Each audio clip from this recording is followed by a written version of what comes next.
Hello, hello, and welcome to a very special edition of the Survivor Rankdown podcast. My name is Rams, and I'm joined by a wonderful co-host. Hi, I'm Kyle, and we're here to talk about The Challenge, the show that everyone knows about and no one knows what it is. No one, yeah, everyone's kind of heard about it. It's like, oh, that's a weird thing. But yeah, Kyle and I are huge fans of the challenge, and with a new season coming out, we figured might as well talk about it because challenge is cool, or at least both of us think the challenge is cool, and there's a lot of crossover Oh, yeah. between Survivor and the challenge. Actually, that's I got into the challenge because there are some Survivor contestants on, and there is one Yeah, Survivor contestant on this season. So actually, there are multiple. There are actually quite a few. So yeah, if I was you're gonna into, say. yeah, there are multiple. I was thinking for some reason I was only thinking of one, but yeah, there are a few. And if Yeah, you're into we Big got John Brother, Robert, we got, yeah, John Robert is like challenge a legend. But yeah, let's yeah, get he's into done it. every season. Yeah, let's get into it. So, just a very brief overview. What is the challenge? The challenge is a show that has been around forever. Along with CBS's big three of Survivor, The Big Brother, and The Amazing Race, it's one of the oldest reality TV competition shows, and a I think lot. it's been around since the late 90s, right? Yeah, it actually might be older than those. It has a long history. As shown on the first slide, we're coming on 42 seasons of the challenge, which is more than Big Brother, more than The Amazing Race, and less than Survivor, but still a lot of seasons. But more than those seasons, I would say that Survivor, Big Brother, and The Amazing Race have fundamentally stayed the same. Survivor obviously has changed a lot. Big Brother's changed a lot. Amazing Race has changed a lot, but they've like kind of stayed fundamentally the same. Whereas the challenge, a lot. I would say the challenge has changed Yeah, more than those three. I'd say the show is Survivor, Big Brother, Amazing Race, the first season, Big Brother's second season, but the first season to the most recent season.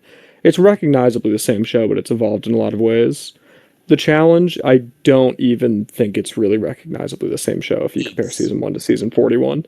barely the same thing. However, there The are first challenge is them going to a haunted house, yeah, and exactly. there's no challenge, it's just to like go there. Yeah, like there yeah, pretty much the first season had like five people and they all won, and I believe one of the people who was on that season is our current Secretary of Transportation, so that's kind of a fun fact. Love it. Pretty sure he was on that season, right? I think he's on the first one. Yeah, yeah, Sean's on season 1. Yeah, exactly. Yeah. So yeah, kind of fun. But there are three constants that have existed through pretty much through every season of the challenge. First of all, with very few exceptions, everyone has been on reality TV before. It started out as it's an MTV show, and originally it just had people from MTV's two biggest reality shows in the Real World and Road Rules. Since then, that has changed a lot. Now, if you have been on a reality show literally anywhere on the planet, you might be called for the challenge. If you Yeah, are you can be on, on a show called The 12 Dates of Christmas that no one on the planet has seen, and you can do the challenge. it's true. You can be on if you have been on, especially if you've been on Survivor anywhere in the world, you will be called for the challenge. We've Oh, seen yeah. people from Romanian Survivor, Turkish Survivor, Spanish Survivor, and anywhere. Australian Survivor, American Survivor, American Survivor for some reason, which for is probably the one that I'm assuming most of you have actually seen. yes, the American Survivor has been represented. But yeah, if you've been on a show anywhere in the world, you might be on the challenge. Yeah. So that's kind of cool. Like I said, very few exceptions. There are a few seasons that are kind of built around the idea. It's like, hey, these people have not been on reality TV before, and those seasons are called Fresh Meat 1, Fresh Meat 2, and those seasons are good. But anyways, Great. the another constant is that each episode has a daily challenge and elimination, kind of like Survivor, where we have a reward challenge and immunity challenge, except the challenges are really the only main thing that matter here. Yeah. Yeah. So daily challenge, typically winner gets immunity and the power to kind of send people into elimination, and then elimination. If you lose that, you go home on most seasons. Again, a lot of things have changed. There are Yeah. there are redemption houses in various seasons of the challenge. If you liked Redemption Island, you will love the redemption house on a few seasons of the challenge. Yeah. Um, and then at the end of the season, there is a final. Typically, finals are very endurance-based challenges. They last multiple days. They now last multiple days. For the first 20 seasons of the challenge, they did not, but they are typically like hard, very long, grueling, endurance-based things. And at the end of it, someone wins. How many people win also varies on the season. Some seasons It can have be one one, winners. it can be I think 11 was the I highest. think 11. Yeah, I was thinking about that. I think there's one season with 11 winners. Some of the early Gauntlet seasons, 2 has a really, Gauntlet really high 2, number of yeah, winners. There's a lot there. there are so many winners. But all of them can say that they are challenge champions.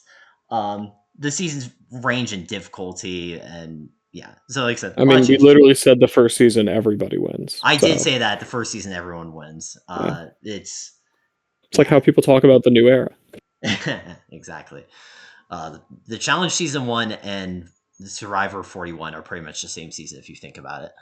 They're very similar, yeah. Yeah. So, also, I should give a disclaimer: we will be spoiling pretty much every season of the challenge throughout this. It's kind of Not impossible. 42 though. Not 42 there 42. are spoilers There out are. and we will not be We discussing will them. not be discussing those, but we will be spoiling pretty much every other one because it's one big thing. Really, the main thing of that separates the challenge from every other like reality competition show is that people return a lot.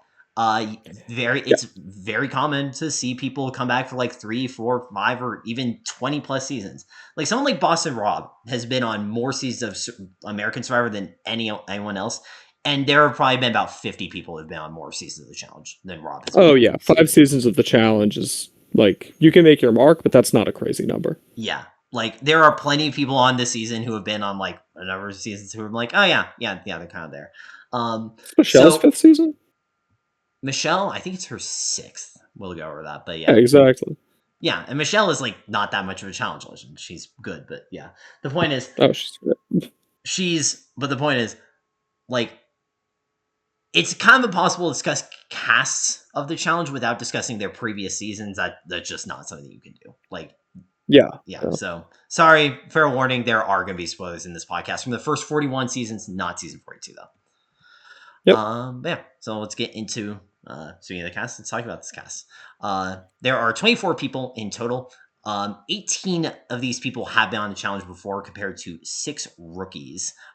Just comparison. This is a quarter rookies. I would say that a lot of rookies started coming in season 35, which is Total Madness, which also is 25%. 1/3 of season 36, Double Ages cast, was rookies, and then 59% of Spice Lies and Allies cast had was rookies, And which they're I think kind was of all misses, which is the crazy part. actually the best season. Oh gosh. So yeah, 24 people. If you're a Survivor fan, you might recognize the guy on the left. He was on one season of Survivor. Everyone's favorite Survivor winner, yeah. Yeah, exactly. Um, kind of an interesting note: 7 of the 18 vets on the season made their debut last season on Vets and New Threats, which I think is a good thing. A season like season 41 is meant to kind of bring in a new crop of rookies that will hopefully become mainstays, and so ideally you bring Yeah. back a lot of them back. And I'm glad that they brought 7 of them back. It's definitely a lot better than doing a season themed around crowning a new champion and then not bringing the new champion back for the big legendary Battle of the Eras season. Definitely not better. Not like we needed a manual, but you know, We did not. still a little silly, I Another think. disclaimer. Kyle and I will be talking a lot of crap about production here. We do still like the show, but production makes Oh weird yeah, decisions. we'll be talking shit on production. I think that the last season of the show is the best season, like the past 10 seasons. I think the show's definitely on the way up. Season 41 was very good, and I'm hoping season 42 is good as well. Kind of Yeah. a weird note. 2 of these vets are vets. They're making their flagship debuts, as in they weren't on one of the original 41 seasons. They were instead on the spinoff, the Challenge USA 2. That's Yes. just kind of, If you have not seen the challenge and you are a fan of shows like Survivor or Big Brother, those are probably the USA seasons might be a good way to get into the show. That's how I got into them because Tyson of Survivor was doing the Challenge USA, and I was like, I want to check that out. They're not the best seasons of the challenge, but it's going to be a lot of faces you know. It's going to be a lot of Survivor people. Seabass from Ghost Island, one of the biggest fan favorites of all time, was on the Challenge USA too. This that's guy named true. Tyler who did Big Brother that no one really cared about, he was there. Uh, Yes. all the stars. All the stars. They picked some truly awesome picks. Remember David Alexander from Big Brother 21, Big Brother 22? Yeah, He was on Challenge USA 1. You remember another Enzo? season he got on somehow. Gosh, David's awesome. Yeah, I do agree in all seriousness that the Challenge USA 1 specifically is a great entry point for if you're a fan of Survivor. Yeah. The last survivors. And if you're a Big Brother, a lot of Big Brother people on USA One as well. A couple of the Yeah, a lot of Amazing the Race people. cookout. Yeah, Alyssa Lopez is there, and Alyssa Enzo's there. Alyssa Lopez is very good on those seasons. And then if Love Island USA is Tiffany. also represented on there, if you care about Love Island. Yeah. Not the Um, new Love Island seasons that people actually saw, though. yeah, these are the old ones that people None of the didn't big deal ones. All the old ones that people didn't care that much about. exactly. Uh, and then one more stat guy find kind of interesting. Six of these 18 vets are champions, and further six are finalists. So in terms of like competitive quality, there's a pretty good amount of competitive quality here. Yeah, it's a high bar for sure. Pretty hard bar. But yeah, I think that's going over the cast as a whole. Should we get into our first person? Yeah, let's talk about All it. right, our first person is Adrienne Naylor, who is one of the people I mentioned who made her debut last season on Vets and New Threats. Her first show was Married at First Sight UK 8, which everyone I'm sure saw. We all watched it. We all watched that. Like I said, one previous season. She was a finalist last season on Vets and New Threats. Very impressive 4-0 elimination record. However, the One big shy question. of the record for those who don't know. Yeah, yeah. So the record is 5 elimination wins in a single season, and she almost beat that last season on her first season.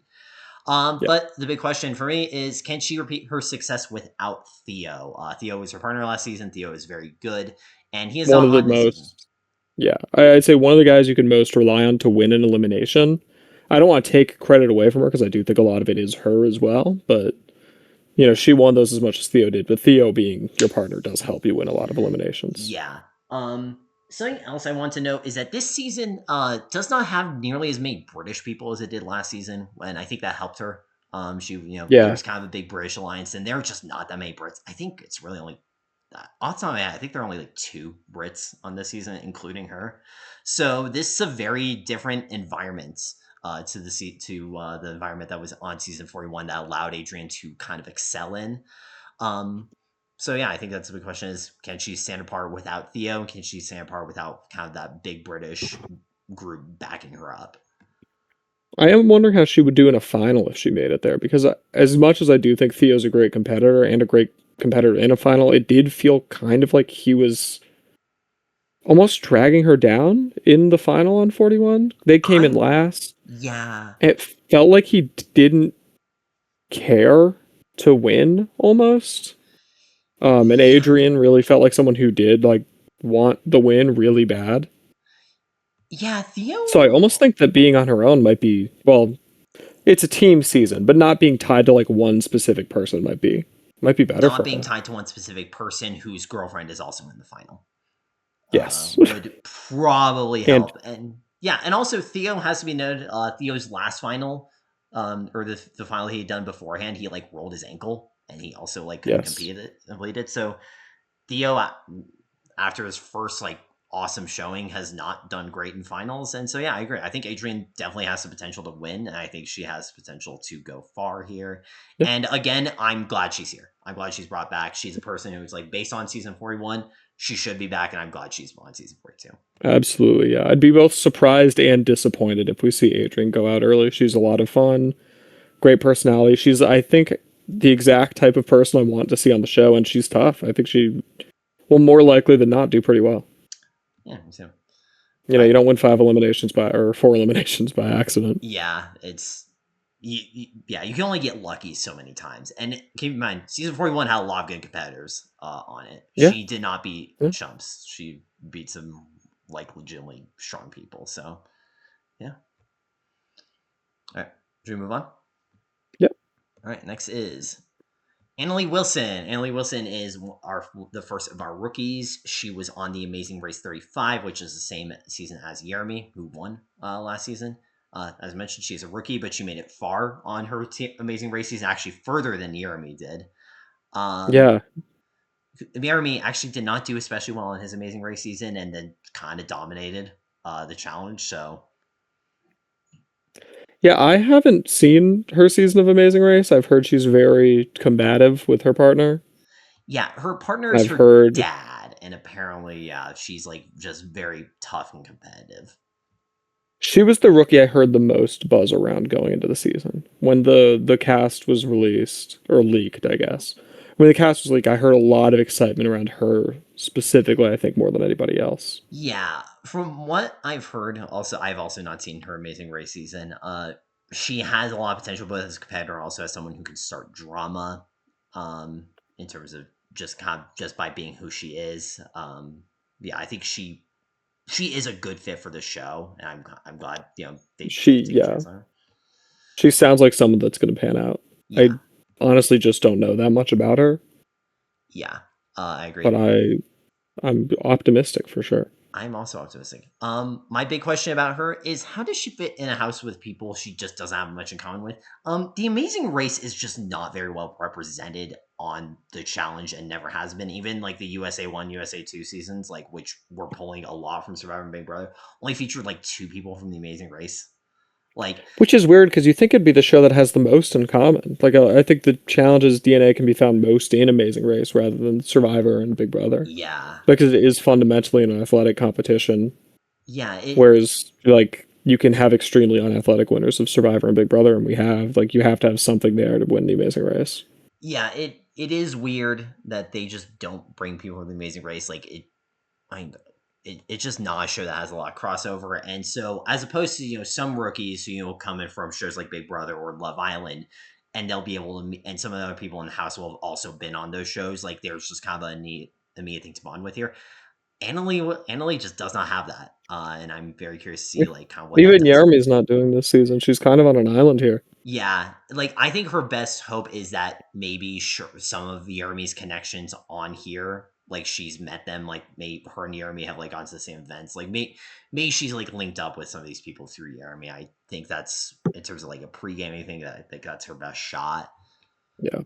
But I mean, if you're a rookie, you just are going to see eliminations. yeah, I think exactly. her, unless you're like 6'5", 250-pound Fessy, and people are too scared of you, I don't think she's going to scare people immediately, but maybe she'll be able to put some fear in them by showing up in the eliminations. Yeah, and Because she's yeah, probably going to need to see at least one or two, yeah, though. I agree. She's especially on a team season where it's really easy for people to just vote her in because of a lack of Yeah. connections. I agree. She is likely seeing the arena early. I Um, mean, we see the same thing happen to Camilla and Brandon a lot on the first cutthroat. yes. Yeah, weird thing about this. This is called the Challenge Cutthroat. There's also a previous season called Cutthroat, which is not confusing at Yeah. all.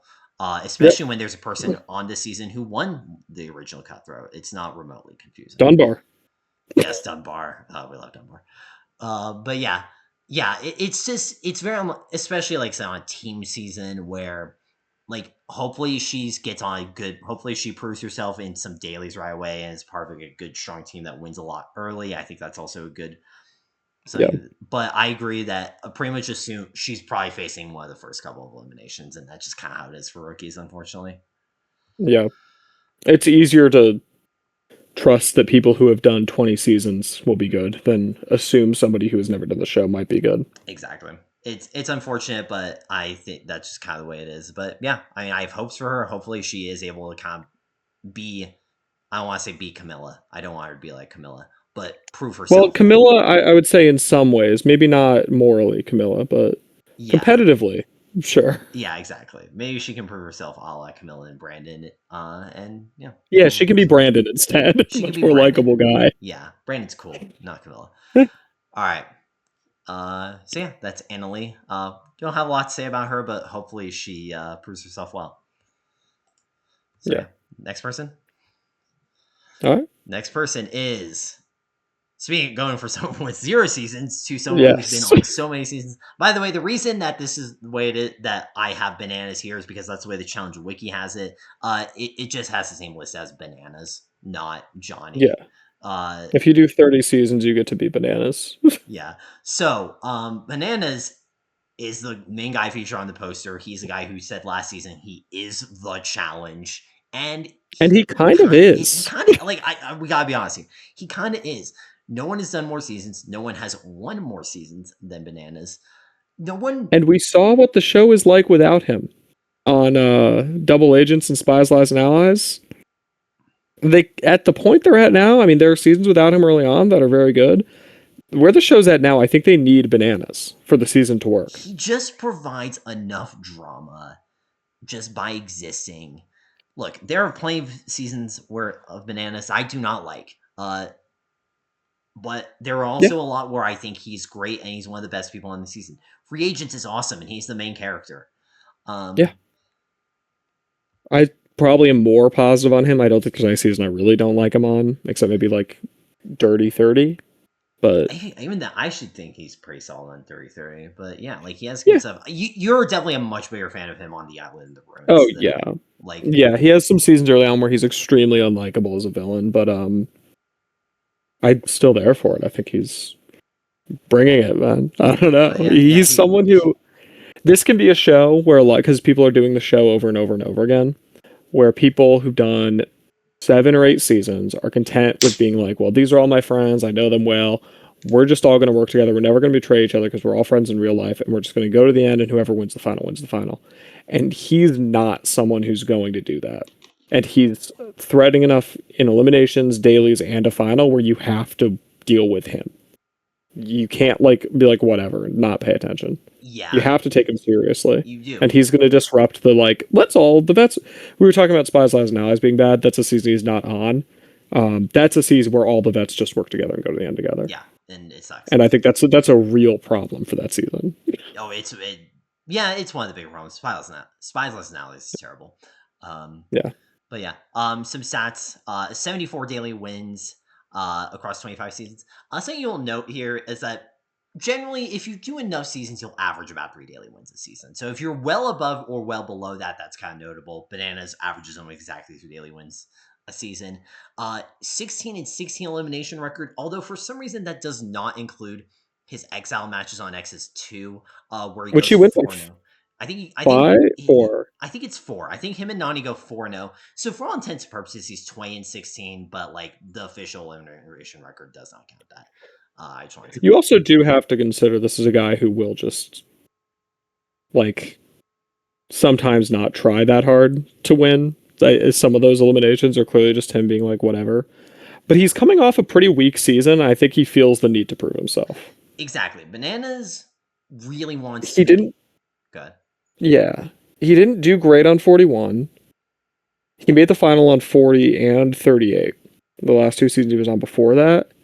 But he didn't win. Yeah. And I think both times he lost to Jordan, who I don't think he likes very much. He did not lose to Jordan on 38. He lost to Oh Devin yeah, and you're Tori. right. He lost to Devin and Tori. Well, another person he doesn't like. Yeah, exactly. Um, And I think that Jordan is especially because like I think Bananas feels like Bananas wants to be considered the greatest ever.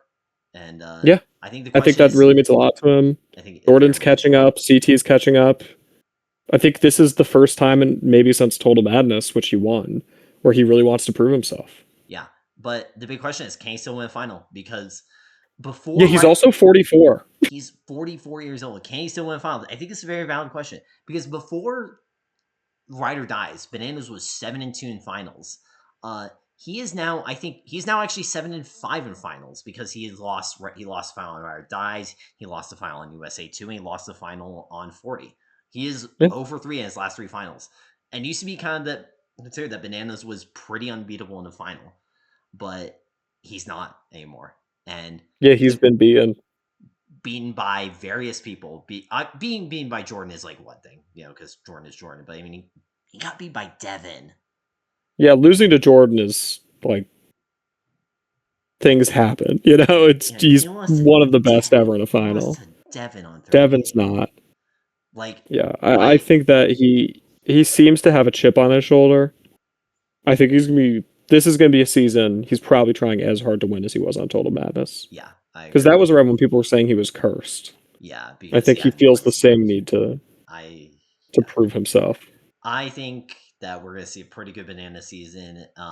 Also, I just want to know, I find his cast photo for the Traders to be so funny. It's one of the. He looks hilarious. He should never be dressed in anything other than like athleisure or his own merch. Or like a tank top, like any outfit that he's in where we can't see his giant shoulder tattoo on his he's sleeve rolled up to show off his awful shoulder tattoo.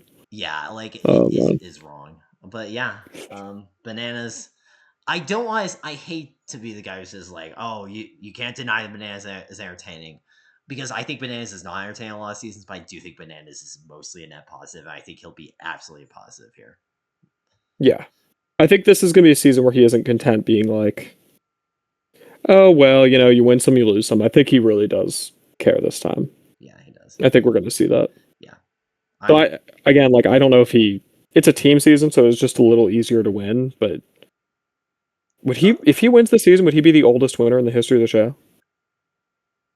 maybe, probably. That might be, yeah, The only person I could possibly think of is Yes on All Stars One. I don't know how old Yes. I think it's probably pretty close.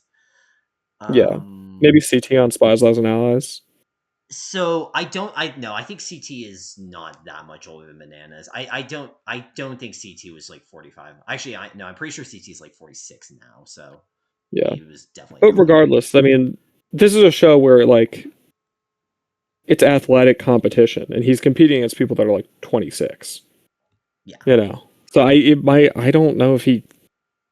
I hate to say it because I like him. I always am kind of rooting for him, but I don't know if he can anymore. Is he wash? And Yeah, Father Time is undefeated, and some people just Bananas. I know tries stays in great shape. He is someone who takes the show very seriously. Unlike certain people who like they get on enough season, they're like, oh, I don't have to train for this. Bananas still trains. yeah, Bananas is still in the gym. He's still working hard, and he still wants to make sure his body is in the best shape it can be, so he can compete well in the yeah. challenge. Like, No, he. I mean, he's in great shape for his age, but some people are yeah, 20 years younger and yeah, also in great I shape agree. for their age. Yeah, That's really, yeah, I agree with you that like there's only so much you can do to overcome the age gap at a certain point, and like yeah, I said, Bananas is extremely in shape 44-year-old, but he's not competing against other 44-year-olds here. Like yeah, most of the people he's competing against are a lot younger than him, and they like 29-year-old Bananas can probably beat 29-year-old I don't know Will Gagnon, but can 44-year-old Bananas beat 29-year-old Will Gagnon? yeah. It's a real Oh, question. it's a real question. All right, should we move on from the Banana Man? Yeah.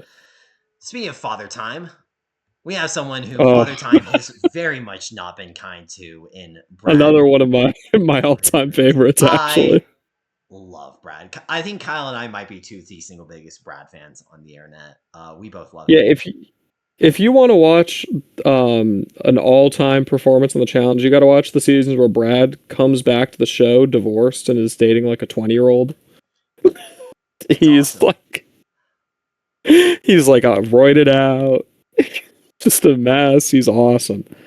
He's always Um, awesome. He's always awesome. yeah, I just love him. That photo I Did have you of see that Instagram post he did a while back on a story where he was like thinking about changing my name, and then I don't think he did, I would but he hope was like not. in a lake. I would hope not. He has.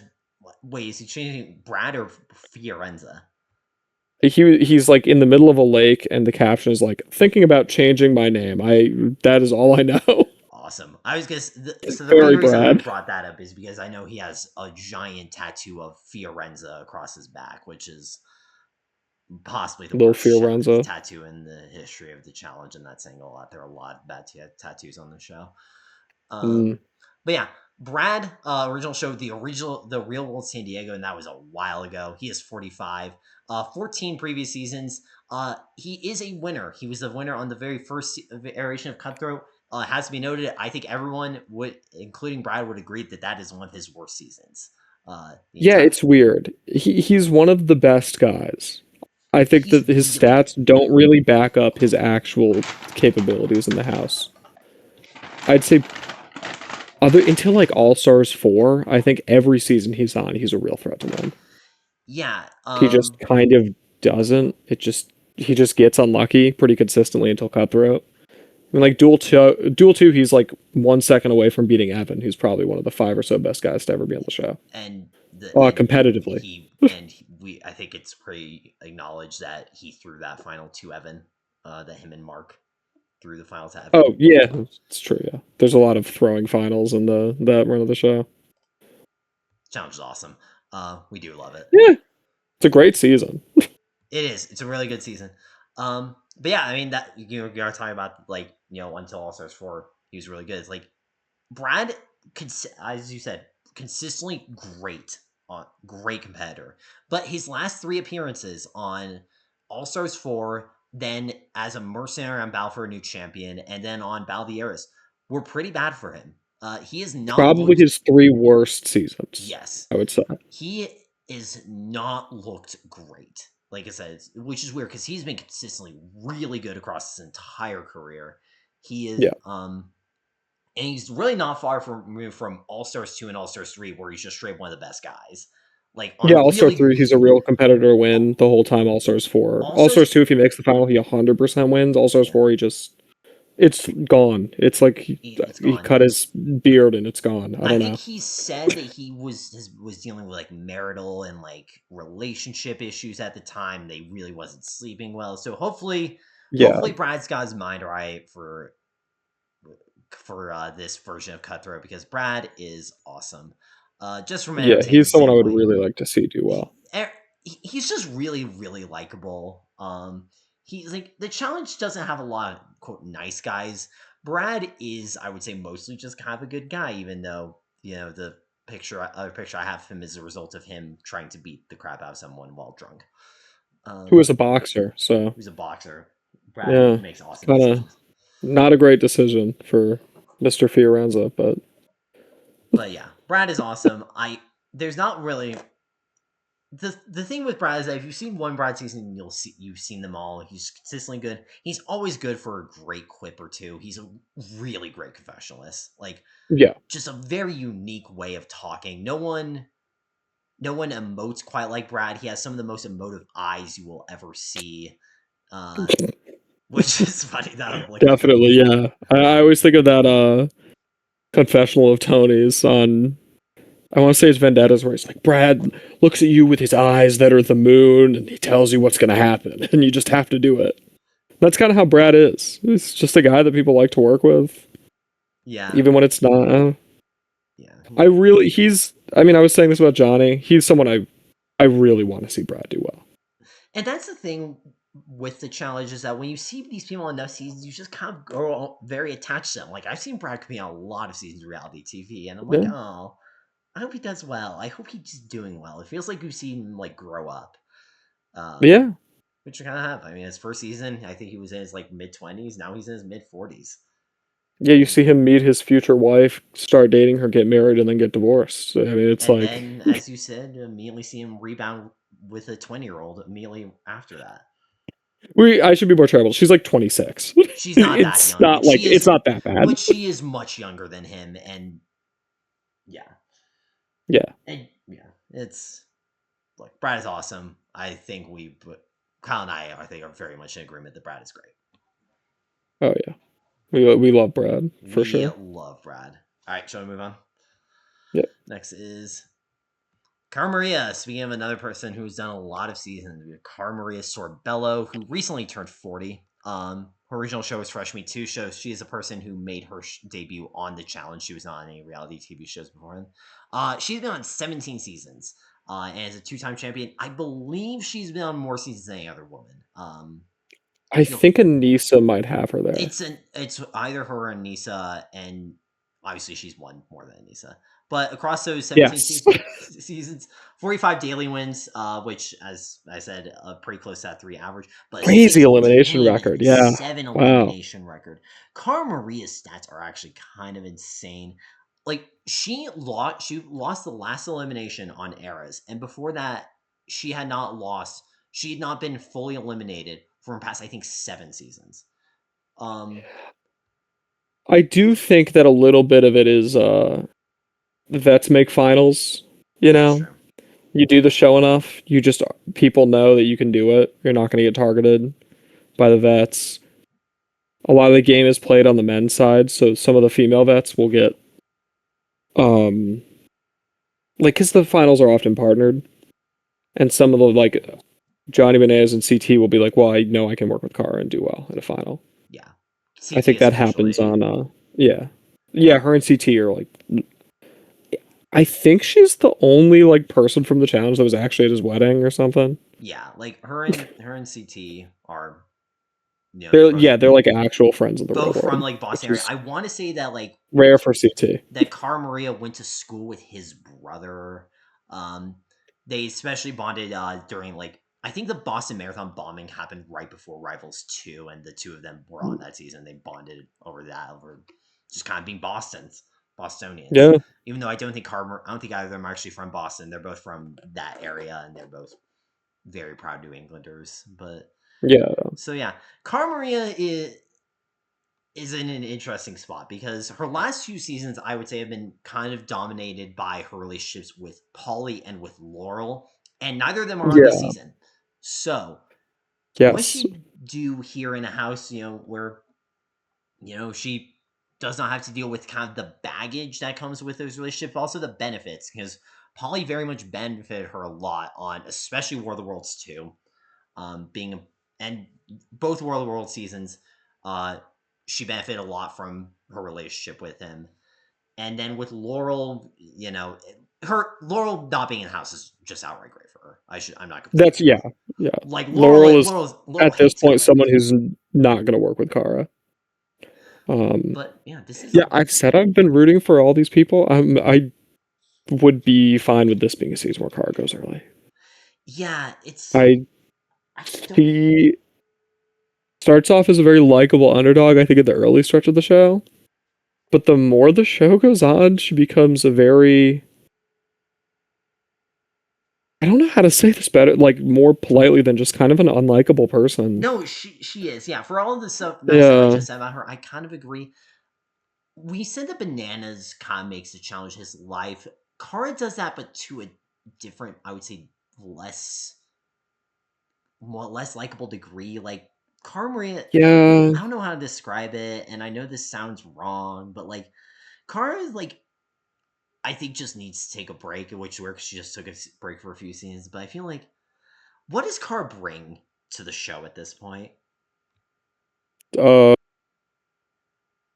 she brings a lot of conflict to All Stars 4, because Yeah, that's I fair think, on All Stars yeah. 4, but like, So it's like, it's very unlikable the conflict. Although that's really yeah, not her. it's like I will say clearly her because defense. she's a Trump supporter.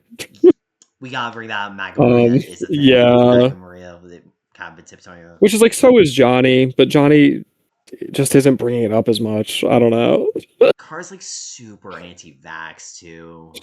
Yeah. Like And I she's know just none of this is crazy. on the show, but a lot of her online presence makes her really hard to root for.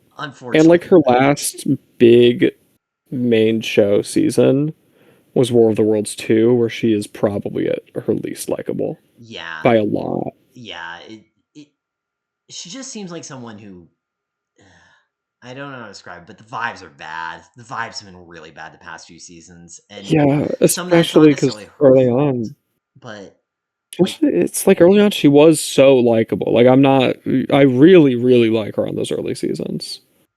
free I'd like agent, to see she's her. awesome. Free agent, she's Yeah, one of my favorites ever is on free Car on agents. Free Agents. Yeah, I'd like to see her go back to her roots. yeah.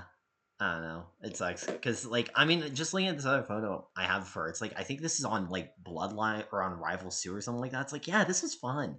I remember when I liked Car. I Yeah. remember when I was excited to see Car win Bloodlines. I remember Yeah. when it was like really cool to see her beat out all the men on Vendettas. Like Yeah. And then Polly changed. I yeah. I don't want to blame Polly, but I'm gonna blame Polly Calafiore. Yeah, she handles the Kyle thing. I know there's rumors about that behind the scenes that I don't know the validity of them, but like on the show, it feels like her and Polly are targeting Kyle for no reason. And it's just like kind of unpleasant and not fun to watch. And then you get the like when Jordan and Tori get engaged and she won't go to the engagement party because she thinks that they can't like feel love. Just insane. It's sad. Yeah. I Yeah. I can't think of another word for it besides sad. But Yeah. yeah, sorry, we're not talking about Carver in the best way because she is a legend, but I just Yeah, don't know. she as far as like win potential, you can she's someone else you just can't count out. I know she's 40, but like she comes very close to winning season 40. If she almost makes the final, I'm sure she would have done great if she did. Yeah, and then she she almost wins All Stars 4, and almost she wins loses all. to Laurel, who's Yeah, like probably the best female competitor the show's ever seen. yeah, exactly. Like You know, she's if it's not Laurel, like it's Kara. yeah, or Evelyn. Yeah, or Camilla, but I don't want to give her the credit. Yeah, Uh, or someone else who's on the season who I know you're not a fan of, which we'll get into. But oh, yeah, I guess her name can be brought up at this point. yeah, Tori. Like I think Tori's on Yeah, that. Like yeah, yeah, yeah. yeah. Now that she got her ring. Yeah, I think Cara Maria is yeah. I think she definitely has potential, especially a team season where her lack of puzzle ability isn't going to harm her as much, assuming she's on season Yeah, 2. Um, yeah, she has potential, but again, I'm not sure I'm want to see Cara win again. Sorry, Cara, yeah, yeah, and sorry, Cara's fans. But all right, well that was kind of a bummer. Should we move on? yeah. Well, yeah. Next, we have a very different person, Cassie Clark. Cassie is Yes, Survivor finalist. Survivor 43 runner up to the Gabler, the Ala Gabler. She did one previous season. She was one of the people I was talking about who made her debut on the Challenge USA 2. She got fifth there. Across that season, she got 4 daily wins and was 3-1 in eliminations. So herself to Yeah, be kind of an elimination beast. Overall, yeah, pretty she's strong show. definitely strong competitively. Yeah, I honestly, I don't know how popular this will be. I know people like her generally on 43. I am not a fan of her on that season, but I do really like her on the Challenge USA too. yeah, she I kind of think she's a fun underdog. yeah. For whatever reason, every other Survivor woman is in alliance except for her, which probably does not speak well to her political abilities. The fact that she's not included in that Neither does alliance, losing a jury vote to fucking Mike Gabler. that also doesn't But help. And the fact that she would have lost a jury vote to Owen Knight had she lost to Owen. yeah, no, I think it's been pretty much confirmed that surprise final 2, Owen beats her. Oh my gosh, that's crazy. But she's on team season, so her political game doesn't matter quite as much. Yes, she might get thrown in some eliminations, but she's good enough in eliminations that she should be able to. That shouldn't be too scary for her. And it's kind of the question: can she further establish herself after a strong debut season? It's been a bit since USA 2, but yeah, I think she's got potential. She's kind of one of those people who I think has potential to just kind of be a low key mainstay on the challenge. Shows Yeah, up like a Jen Grijalva, except exactly, vaccinated. except more likable, a more likable Yeah, Jen. Jen's great, just not for being likable. She's very funny though. She's yeah. Actually, a slightly better Jen Crawl, although Jen made a Yeah, lot of finals. Jen made a lot of Jen finals. made a lot of finals, but I don't think she was ever a contender to win one. I She think if was Cassidy's not. in a final, you can't really write her off. Yeah, she's like Because legitimately. I think Cassidy's legitimately good. She's legitimately I good. think We saw she she's won a bunch of immunity challenges on her Survivor season. She won yeah. She 4 daily wins, no joke. 3-1 elimination record is also no joke. Um, Getting eliminated right before the final is yeah, she's good. Um, I guess on team season, the question is, can she work well with people reasonably well? Although she was a part of like pretty strong Coco tribe on season 43 of Survivor, so Yeah, but most of them don't vote for her to win a jury vote. I think that is her biggest struggle across she's all just these shows. Is not like actually like likable. Yeah, like yeah, like a lot of the fans like her, of course. But I mean, like the people around her tend to not really get along with her, which yeah, makes her good for the challenge because they're unlike Survivor gonna actually acknowledge that. But it does mean she could be someone who like I mean, we're talking about how great it is that she won all those eliminations, and it's like it's very impressive. But you also like you see 4 eliminations for a reason. If you're seeing that yeah. many, you fucked up. Yeah, just as a rule, going to that male, it's better to avoid elimination. Weirdly enough, avoiding a 50-50 chance of going home is better than Yeah, constantly facing one. Even if you win a bunch of them, at a yeah, certain point, the luck is going to run out. yeah. You only need one crapshoot elimination where someone can. I mean, also like sometimes you lose elimination because the game is like broken. Yeah, that's the thing that happens. Yeah, like it happens. Sometimes they just don't work very well, and you lose, and that happens, and you have to stay out of them. At the end of the Also, day, the also has best way to guarantee you make the final is never being an elimination. exactly. Some people might find that boring. It's just very effective though. Um, but also has to be noted that the elimination she lost to Chanel from Survivor 42, who I think most people would agree is not a astoundingly good competitor. So she has Yeah, weaknesses. yeah, she's definitely beatable. I don't think she's like, I mean, obviously 3-1, but like, I'd be surprised if we see like Cassie Stone to the first elimination and loses. That would really surprise me. That would surprise me as well. I think. Yeah, that would surprise me Yeah, quite a bit. All right, should we move on? yeah, Next is Cedric. Cedric Hodges, who made his reality TV debut a couple years ago on Big Brother 26, is another one of the people who made his challenge debut on That's a New Threats, where he made the final, partnered with Michaela from Survivor 43. While in there, did well, won 2 daily wins and won 2 eliminations. Uh, one thing I want to know: Cedric is currently the youngest challenge competitor ever. He is only 23 years old. He was really young on his Big Brother season, and then was also very young, obviously, on his first challenge season. But this is yeah, good. The challenge used to cast 18-year-olds, and it's kind of cool that we're yeah, casting some people in their early 20s again. yeah, Um, yeah. Some of the biggest legends in the history of the show started the show at 18. yeah, And I think Cedric is really good for the show. He's someone I saw I on agree. Big Brother. I loved him on Big Brother, even though he goes, spoilers, pretty early. Um, very early. But yeah, I really like him on Big Brother. I think that he is great for the show. He's the type of guy I want to see. He's like cares a lot about doing well, and he's a very passionate person, so he isn't afraid of conflicts. You see that on Big Brother. You see that on The Challenge.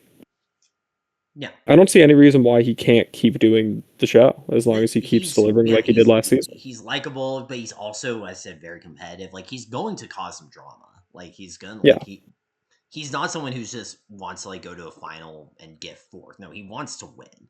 Like yeah, exactly. A big problem with the show, I think, in the late 30s is that there are a lot of people that they're casting that want to make the final, and he doesn't want to make the final. He wants to win the final. And that sounds like, obviously, but you really do see a lot of people that are like, yeah, yeah, as long as I get there, it's fine. yeah, yeah, exactly. And Yeah. but Cedric is not someone who's kind of afraid to make waves, and No. he's very much the type of person who, as we said with Adrian, where it's like obviously she should, like we would hope she'd be brought back. Cedric is another person who's like after 41, it's like okay, Cedric better be on next season. Like Yeah, he's one of the 4 people on 41 as well as Adrian. And 2 other people who are also on this season, Sydney and Will, who I was like, yeah, they have to keep doing the show. It would be crazy not to bring them yeah, back. it just the And Justin, I'd throw Justin in there too, yeah, probably. and he's also on the season. Yeah, So yeah, I do think that production made a lot of good decisions in terms of casting people from Vets and New Threats. Cedric is one of them. Kyle and I think are both excited that he's here and hope he does yeah, I'm really well. excited to see more. He's clear, with a bit more experience. Again, the thing is he did do well on last season, so it's not like he has a ton of room to go up. But if a win would obviously be different from finalist position. And but yeah, he's older, wiser, has a lot, and more importantly, has a bunch of connections from 41 that you should be able to use. And again, he's someone who's going to try, and that's Yeah, big. He's I don't as think he's great. content with his best season being third place. I think No, he really is someone who he wants wants to win, to. especially because He's gonna put it all on Michaela the court. kind of like he was better than Michaela in that final. I think so. He has to Yeah, prove to himself. He's like, okay, no, with a better like with in a better situation, like I can actually win this thing. I think Cedric sees himself as someone who can win a challenge season. I think he definitely could, and yeah, hope he yeah. does well. Same thing as Adrian. I think her being untethered from Theo is going to be better for her. I think him being untethered from Mikhail is going to be better for him. Yeah. All right. That's Shoot. mostly just because she's like super injury prone, rather Yeah, than she like just not gets injured actually a lot. wanting I to think win. like I know. I feel both. bad for it. Yeah, no, on both USA two and on this one, she makes the final and gets injured in them. Like, Yeah. yeah, This sorry. one is in 41, to be clear. Yeah, this one is in 41. Yeah, not in Yeah. 42. She's Michaela is not on this on 42. We will not be talking about 42 spoilers. All right. Should we move on from Cedric? Yep. Next is Chris Underwood, the goat. Yeah. Chris, yeah, Undefeated. undefeated. Elephant in the room. Yeah, I mean, Chris. well, a little defeated, but he's never not won. He's been voted out. He was voted out of Yeah, Survivor, but he happened to win that season of Survivor because, gosh, Survivor 38 is great. we all love Edge of Extinction here, don't we? Yeah. So in terms of his stats, as I said, like we know obviously if you're a Survivor fan, you know that Chris was on the Survivor Edge of Extinction. He won that. He was on one previous season on USA 2, and he won that one too. Along the way, he Yeah, won against really strong five competition. dailies and He's 4-0 in eliminations. Um, he's winning a final against two of the best to never win, Corey and Fessy, and one of the best to ever win, Johnny Bananas. He yeah, beats all of them, really, and and he beats it's. them I was gonna decisively. say It's it's not not, close. It's not close. yeah, He is the it's a best complete in that blowout. final. He's Yeah, the best guy in that final. Um, by a lot. Yeah, and he really beats them bad. and that 4-0 elimination record is impressive on its own. Um, he beats four really good guys in completely different types of eliminations. Like just a rule, like some eliminations have various archetypes. There will be some that favor endurance, some that favor like pure physical strength, some that favor agility, and some people like will excel at one while not doing well at others. All four of Chris' eliminations are pretty different against people who are just as athletic as he is, and he just beats them. Like Yeah, it's it's very amazing. hard to imagine him losing. Yeah, like he apparently just say what you will about Chris. I have a lot of negative things to say about Chris as a TV presence and as a political player, but he clearly just has Again, he's yeah, I got that mean, clutch factor. He's got that clutch factor. yeah, He we saw an Edge of Extinction in that finale where he pulls out three challenges he needs to in order to win that. And then on USA 2, not only does he win those four eliminations, he wins the last two dailies of the season where he yes, desperately needs to win those or else he goes into elimination, and he does. He pulls it out. yeah. And this is a team season, so he's not going to get targeted as much as long as it's like cutthroat format where the team is deciding who goes in within the team, Yeah. or cutthroat one format, I guess. I would be surprised if he doesn't make a final here. Yeah. And I honestly, I mean, like, is he like beatable in a final? We don't I know. mean, a team is a team, and you're only as good as your weakest member. But we saw him destroy the competition against like strong competition, really strong Really competition. strong competition. That USA 2 Yeah, final, as you said, is stacked, and he destroys them. Um, yeah, like I said, the big question is can he go for three for yeah, three? Like we haven't seen Chris lose yet, and it's hard to imagine him doing so because he's just kind of good at everything. He's one of those guys. Something that people say about Bananas is that he is not the best at any one given thing, but he's really, really good at everything. I think Chris is another one of those guys who's really, really just good at everything. He's athletic, he's agile, he's fast, he's got enough brute strength that it doesn't hinder him. But he's got enough weight that also helps him. But he's also not super heavy, so he's not going to be slow. He's good at puzzles. He's very adaptable, very good thinking on his feet, which is a huge thing in the challenge. Being yeah. a That's big thing major. on the So many challenge, great competitors just crumble under pressure. the possibly the biggest asset you can have as a challenger is being able to identify the correct way, identify the best strategy right away. It's something the bananas I think has that's why maybe his Bananas best is career. the best, is because he's able to figure out really quickly what he has to do to win. And Chris has a great mind for these games. He's very he's really good. But as I said, he has weaknesses politically, but as Kyle said, these weaknesses don't matter as much on a team season where Yeah, they should be incentivized to keep him safe because he's good. Granted, we did see that happen on a Survivor season where you would think that they'd be that his tribe would be incentivized to keep him around, and then oops. yeah, but Survivor stops being teams at a certain point. Exactly. Cutthroat format is teams the whole way through. Yeah, I agree. And I do Yes. think, like, on the original Cutthroat, you see people who have, like, generally really sloppy political games, like Abram, just not get targeted because everyone knows that they're reliable in a final. Yeah. Um, And also, there's no War Dog on this season. It was just gonna make and big there's, moves for no reason. yeah, the challenge isn't a show where people make, like, big moves for no reason nearly Yeah. as often. The fact that there is always an elimination means that making a big move for no reason is just not as prevalent because there's always a chance that the person you send in comes back with a vengeance against you. Like Yeah. the presence of those can make seasons more boring for sure, but it's You just still cumulative. do you still do get big moves on the challenge that they just feel more significant because it's never final until you actually lose the elimination. Yeah, and sometimes And it's not something you're just doing to do. and sometimes you're sending in two really good competitors against each other. Like it's not Yeah. just because I mean on Survivor on the Challenge 40, there was a big move that was made to send bananas in against Ryan Kehoe.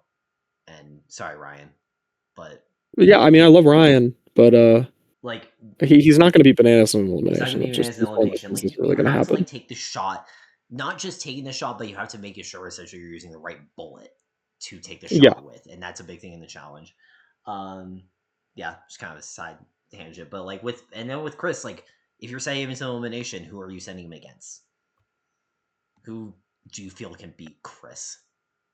Yeah, and I mean like of the people on this cast, I don't know. I really like that USA 2 showing is ridiculous. It's it's probably the most impressive first season since like Turbo on More of the Worlds. You can argue it's more impressive than the Turbo on World Yeah, and Worlds. he's not a crazy person. Dare I say, Like I because mean Turbo he's is messy. But dare I say, Turbo is not that great before the final on World of Worlds when he's good, Eh, but he's not like spectacular. Whereas Chris is kind of spectacular, and then he dominates that final. Like you Yeah. can, if you want to say that Chris on USA 2 has the best season ever, I can't really disagree with you. Although, as I said, I do think he is incredibly boring. That's Yeah, I just mean that's the issue. that's It's the issue I have with Chris is that he should be he's just so. kind of It should be awesome, but Chris himself is yeah, not interesting enough to carry it. But yeah. yeah, Chris Underwood. I mean the only rookie season I can think of that was as impressive as Chris on USA 2 is like Fresh Meat Evan, maybe, Freshman Evan. I think you can make an where he's argument unbeatable until both for. him and Coral get medical shit You and can need to make get an pulled from the argument game. for Ride or Dies Horacio. I think is up there as well. Right as Horacio is up there. Um, We don't get to see him compete in the final, but also I don't think he would have won that. it's very possible because And again, like Chris like destroys the final. yeah, but granted, if it's actually yeah, he's not beating Jordan in the final. I was gonna say if it's just an individual final without Olivia, but Yeah. I mean But obviously then Jordan is unshackled from Anissa and just like yeah, smokes and we everybody. have to mention Gauntlet One Sarah, of course. Gauntlet 1 Sarah for sure. Um, Gauntlet 2 Derek. Gauntlet Two Derek, Fresh Meat One Wes.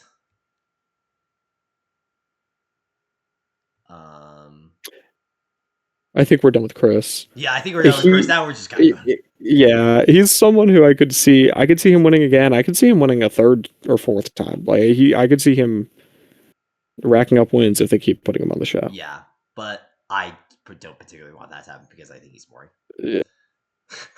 All right, so we're going from Chris. Yeah. From one Chris. Oh no, never mind. I thought we were talking about a different person. Sorry. Next Well, Corey is looks like 45. God. Yeah. Next we have Corey. Corey Warren. Not in his cast photo. That picture. I don't think I've ever seen him look like Oh, that. it's so funny.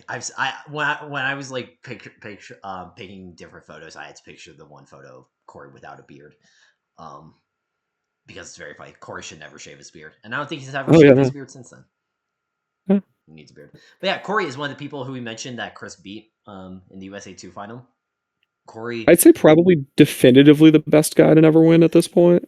I I would agree with that. I think there are some people who disagree, but I do think Corey, yeah, he's been on 11 seasons, 5-time finalist, 26 daily wins, a bit under that 3 per season, but he does have a couple of early beats.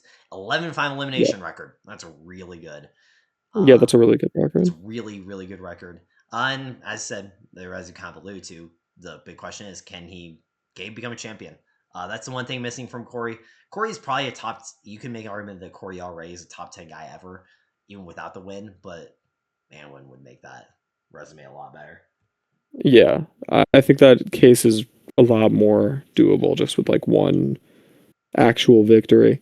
The issue is like all these seasons where he's a finalist, Bloodlines is a partner season, and his partner is just fine, not as good as like Kara or Jamie, whoever's the weakest there. Probably Jamie, but like Yeah, regardless, Mitch isn't as good as either of them. yeah. Invasion, he just can't do the puzzle. He just can't do the puzzles is the main He's issue, and you're really going to bad at have puzzles, to. but this is team But season. again, this is a team season. Yeah. Total Madness, though, I think Um, he's leading after day one, isn't he? I think he is. Yeah. Yeah. Double That sounds right. Agents also a very good showing for him in the final. USA 2, he also does mostly very well in that final. Like Yeah. he's also He coming off never like embarrasses himself in the final or anything. You except for like some Invasion. people. He embarrasses all Invasion. Yeah. That Yeah. moment with him and Nicole on the puzzle is very embarrassing. Yeah. It's pretty bad. But I agree. His other four showings, he's like very clearly good in final. He's not like your typical like jack guy who has no cardio. Like he's fit. Yeah. I think a lot of team seasons, it's not about being good at everything. It's about being able to contribute. Like we see on the first cutthroat, like little things really help in a team final. Um, like Tyler being able to speak Russian comes in like Yeah, in I've a seen that. major way for the winning team on the first cutthroat. And I think Corey is someone who like if you're building a team for a final, like you want Corey there. He's going to be able to pull his own weight, and he doesn't have to do the stuff that he's not good at because it's Hopefully you a have team. better Yeah. puzzle people than him. Gosh, I hope you have better puzzle people than Corey. If you don't, Yeah, it would be really surprising I if it I was don't like think that's him, actually Nelson, and possible. Nicole. I don't think that's possible to not have Him, a puzzle. Nicole, and Nelly T, and he has to do the puzzles. Oh, that'd be awesome. Yeah. Nicole's not as not in this season. That makes me sad. Although I think she did like just give birth, so it makes sense. Yeah. Well, Melissa did a full season pregnant, so. Olivia won a season while pregnant. But yeah, exactly. So yeah, why isn't Nicole not on this season? But yeah, Corey's good. Um, He's almost boring to talk about at this point because, like, unfortunately for Corey, it's been the same story the past few seasons. He's very good. He's probably gonna have a good showing here, but came he back and forth to does win. pretty good and then doesn't win, and he talks a lot about his daughter. Yeah, he talks about his kids a And lot. this season, I'm expecting him to go between like 1 and 3 episodes before the final and talk a lot about his daughter. Yeah, unfortunately, that's just what happens to Yeah. Corey on a lot of seasons. I would really like to see a Corey win. He's another person I like. It would be really nice seeing him get his win. Corey's cool. Like I was rooting for him all of 40 because he does very well that very season. rootable on 40. Yeah, I was gonna mention that he's coming off a very very strong showing on 40. Where even though he doesn't make the final, he's very impressive. I think if he's there instead of Jordan, he probably. I mean, I don't think he's ever beating Jordan in the final, but I think if he's there instead of Jordan, he probably wins. That's okay. So the other guys in the final were. I don't think Kylan would. Kylan just can't do it. They're Kylan's way not too beating swimming it. heavy. Kylan's not Kylan's going to beating win. it. So what? Bananas. I mean, obviously it's him or Derek because Derek beats Bananas Yeah. and Kylan. So yeah, I would think that Corey probably beats I Derek. would lean Corey over Derek. I don't think it's impossible Derek wins, but I would lean Corey. Gosh, I'm sure Corey would have done well in those stupid karma votes. Yeah. People like Corey. Corey's one of those guys. Corey's another guy who benefits from being a lot of seasons because you're around Corey for enough. He's just a good dude. Doesn't really create that many enemies. He has a couple, and especially on this season, he has one very, very good friend. Yes. Who literally went into elimination for him. Yes. So like he's racked up allies over the years. The thing with Corey the thing that Corey gets criticism for is that he does kind of play things safe every now and then. Like he wants to win clearly, but sometimes he's not willing to really risk things to get himself in the position where he's the best guy heading into a final. Yeah. On team season though, I don't think that matters as much. He is one of the people who I would say is content making a final rather than being like we were saying about Cedric, like a guy who wants to win the final. Like I know he wants to win the final, but it's not like he's playing to make the final. He was a key figure in that very boring Bets Alliance on Spice and Allies. So we do like Corey though. Oh yeah. Corey's kind of boring, but he's so likable. He's so likable. Still like can't help but root for him, even though he's really charismatic enough. Like on paper, he should be boring, but like he's charismatic enough that he's able to deliver like 50 confessionals about his daughter and not only get a little bit annoyed at them. Yeah, he's just an easy guy to get behind. Yeah, he always has been. Yeah. All right, should we go, Corey? Yeah, now I think it's time for the other I've been okay. Next is the fact the other Chris, and I've honestly thought that CT was coming for the past like 15 people, or the past like Me 15 too. weeks. There are a Yeah. lot of seed names on this cast. I thought he Um, was coming after Bananas. I think I knew he wasn't coming after Bananas. I thought he was coming after like Kara though. So Yeah. yeah, this is CT. CT at 46 is the oldest person on this cast. He debuted on the challenge before anyone else on this cast, and he debuted on reality TV before anyone else on this cast, way back on the Real World Paris, which I want to say was in 2002. It's been a while. Something like that, It's yeah. been a while, yeah. It's been a while since Paris. CT has been on a lot of seasons, 21 total, 5-time champion, 56 daily wins, which is, again, lower than you would expect, but in 7-7 elimination record, which is much worse than you'd expect, given that Which sounds bad, but it's because 14 eliminations across 21 seasons is insane. there's a reason that That is CT does so not face many low. eliminations. Yeah. It, There are a lot of seasons of the challenge, especially his two most recent wins, where he shows up and people are terrified of him and he never sees a real elimination. yeah, I think double agency might get one just because like you he have has to. to. I He think has to. it's like And it's against Josh or something. Josh. He It's just like against destroys Josh. him. Yeah, I mean, it's World of Worlds 2, he also doesn't face an elimination. now we're saying a lot of positive stuff about him. There is an 41 is elephant in the room. probably, I would say, CT's. That's mean. I'm sorry. The 41 is his worst season by a lot. Yeah. Like, again, I picked this other photo of CT for a reason because the CT you look at is cast photo, it's like, wow, that guy's fat. CT did not always used to be fat, but CT has been showing Yeah, up fat for a few seasons. He did his past 3 seasons, including this one, he has not shown up in great shape on. yeah. CT is But he one showed that on Invasion and War of the Worlds too. Invasion. He was in okay shape. On World of Worlds 2, he showed up It's in like bad dad shape. bod fat. War of the Worlds 2, he's actually fat. He's actually fat, and then he's very very fat in Total Madness. And then for some reason he shows up in good shape on Double Agents and Spies, Lies, and Allies and wins. Yeah. Because as it turns out, when you're in good shape, you win athletic competitions.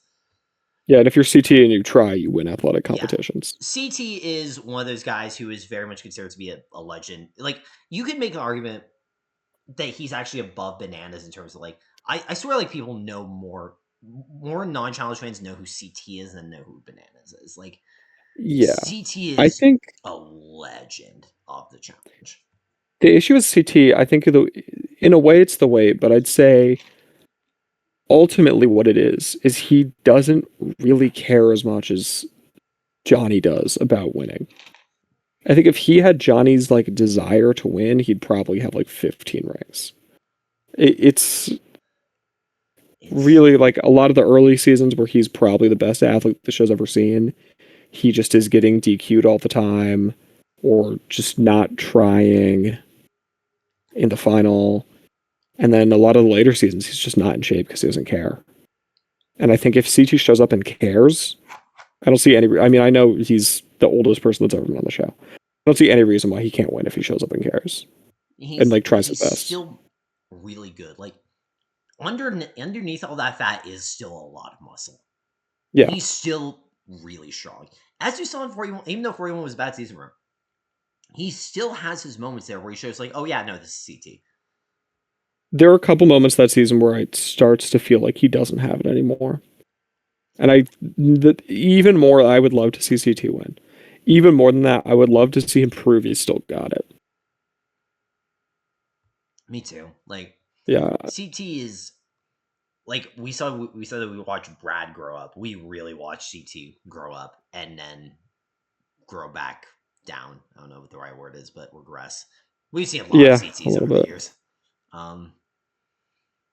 And Yeah, yeah, he's CT. I hope. I think this is optimistic. Uh, After Total Madness, which is like I think up until 41 was by far his worst showing. I think it's still Where his he's still worst showing. crushing cinder blocks with his bare hands. That's fair. Yeah, up until Total Madness, he was seen as a great competitor. Total Madness happened, and people were like, "Is CT kind of washed up? Does he still have it?" And he shows up in great shape, and he wins Double Agents, Spies, Lies, and Allies back to back. And then people are having these conversations again, where it's like, Is CT kind of washed? 40 was bad. 41 was bad. Can he still win the show? It's I it's optimistic. I hope. agree. I think I'm being very optimistic. I just look at that cast I hope photo. he I'm tries. sorry.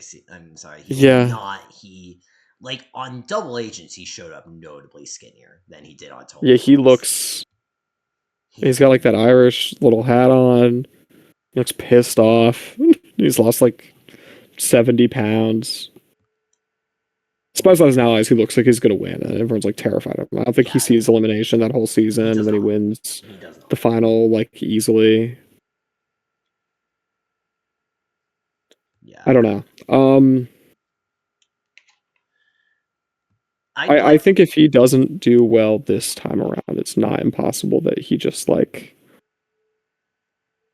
kind of stops doing the show. I think it's possible. Yeah. Yeah, I don't know. I don't know. It's I'd weird like to see watching. him Yeah, it's weird watching CT. do Like well. it's like, but again, one of the benefits of the challenge, like we get sad. Like it's almost like an athlete who it's like he had it and he just doesn't have it anymore. It's like can he still have one more? Does he still have one more good season within him? And with CT, you can never really count him out. He's one of those guys who mentally is just way above pretty much anyone in the cast, and that's always going to benefit him. Like on certain Yeah, daily challenges, he's going to figure out the right way to win, like pretty much right away. Like he's still really good at puzzles. Like we talked about some people who are bad at puzzles. CT is awesome at puzzles, so yeah. very much This is a manageable. show that like doesn't like Survivor goes out of its way to cast a lot of smart people. I don't think the challenge goes out of its way to cast a lot of smart people. CT is a smart person, like CT genuinely, is probably an intelligent. Yeah, smart. He, in, at least at one point, like was studying puzzles. He's still like got just a really good mind for these things. While also, and thing that made CT so terrifying in his prime around Rivals 2 is that he had all that mental ability while also looking like he does in the bottom photo yeah, and like just extremely muscular. What possibly the single strongest guy that has ever been on the show. Like just in terms yeah, of like pure like squat, like muscular like squat ability, for example. Like the CT is just insanely strong and way quicker than you'd expect for someone that strong. Like yeah.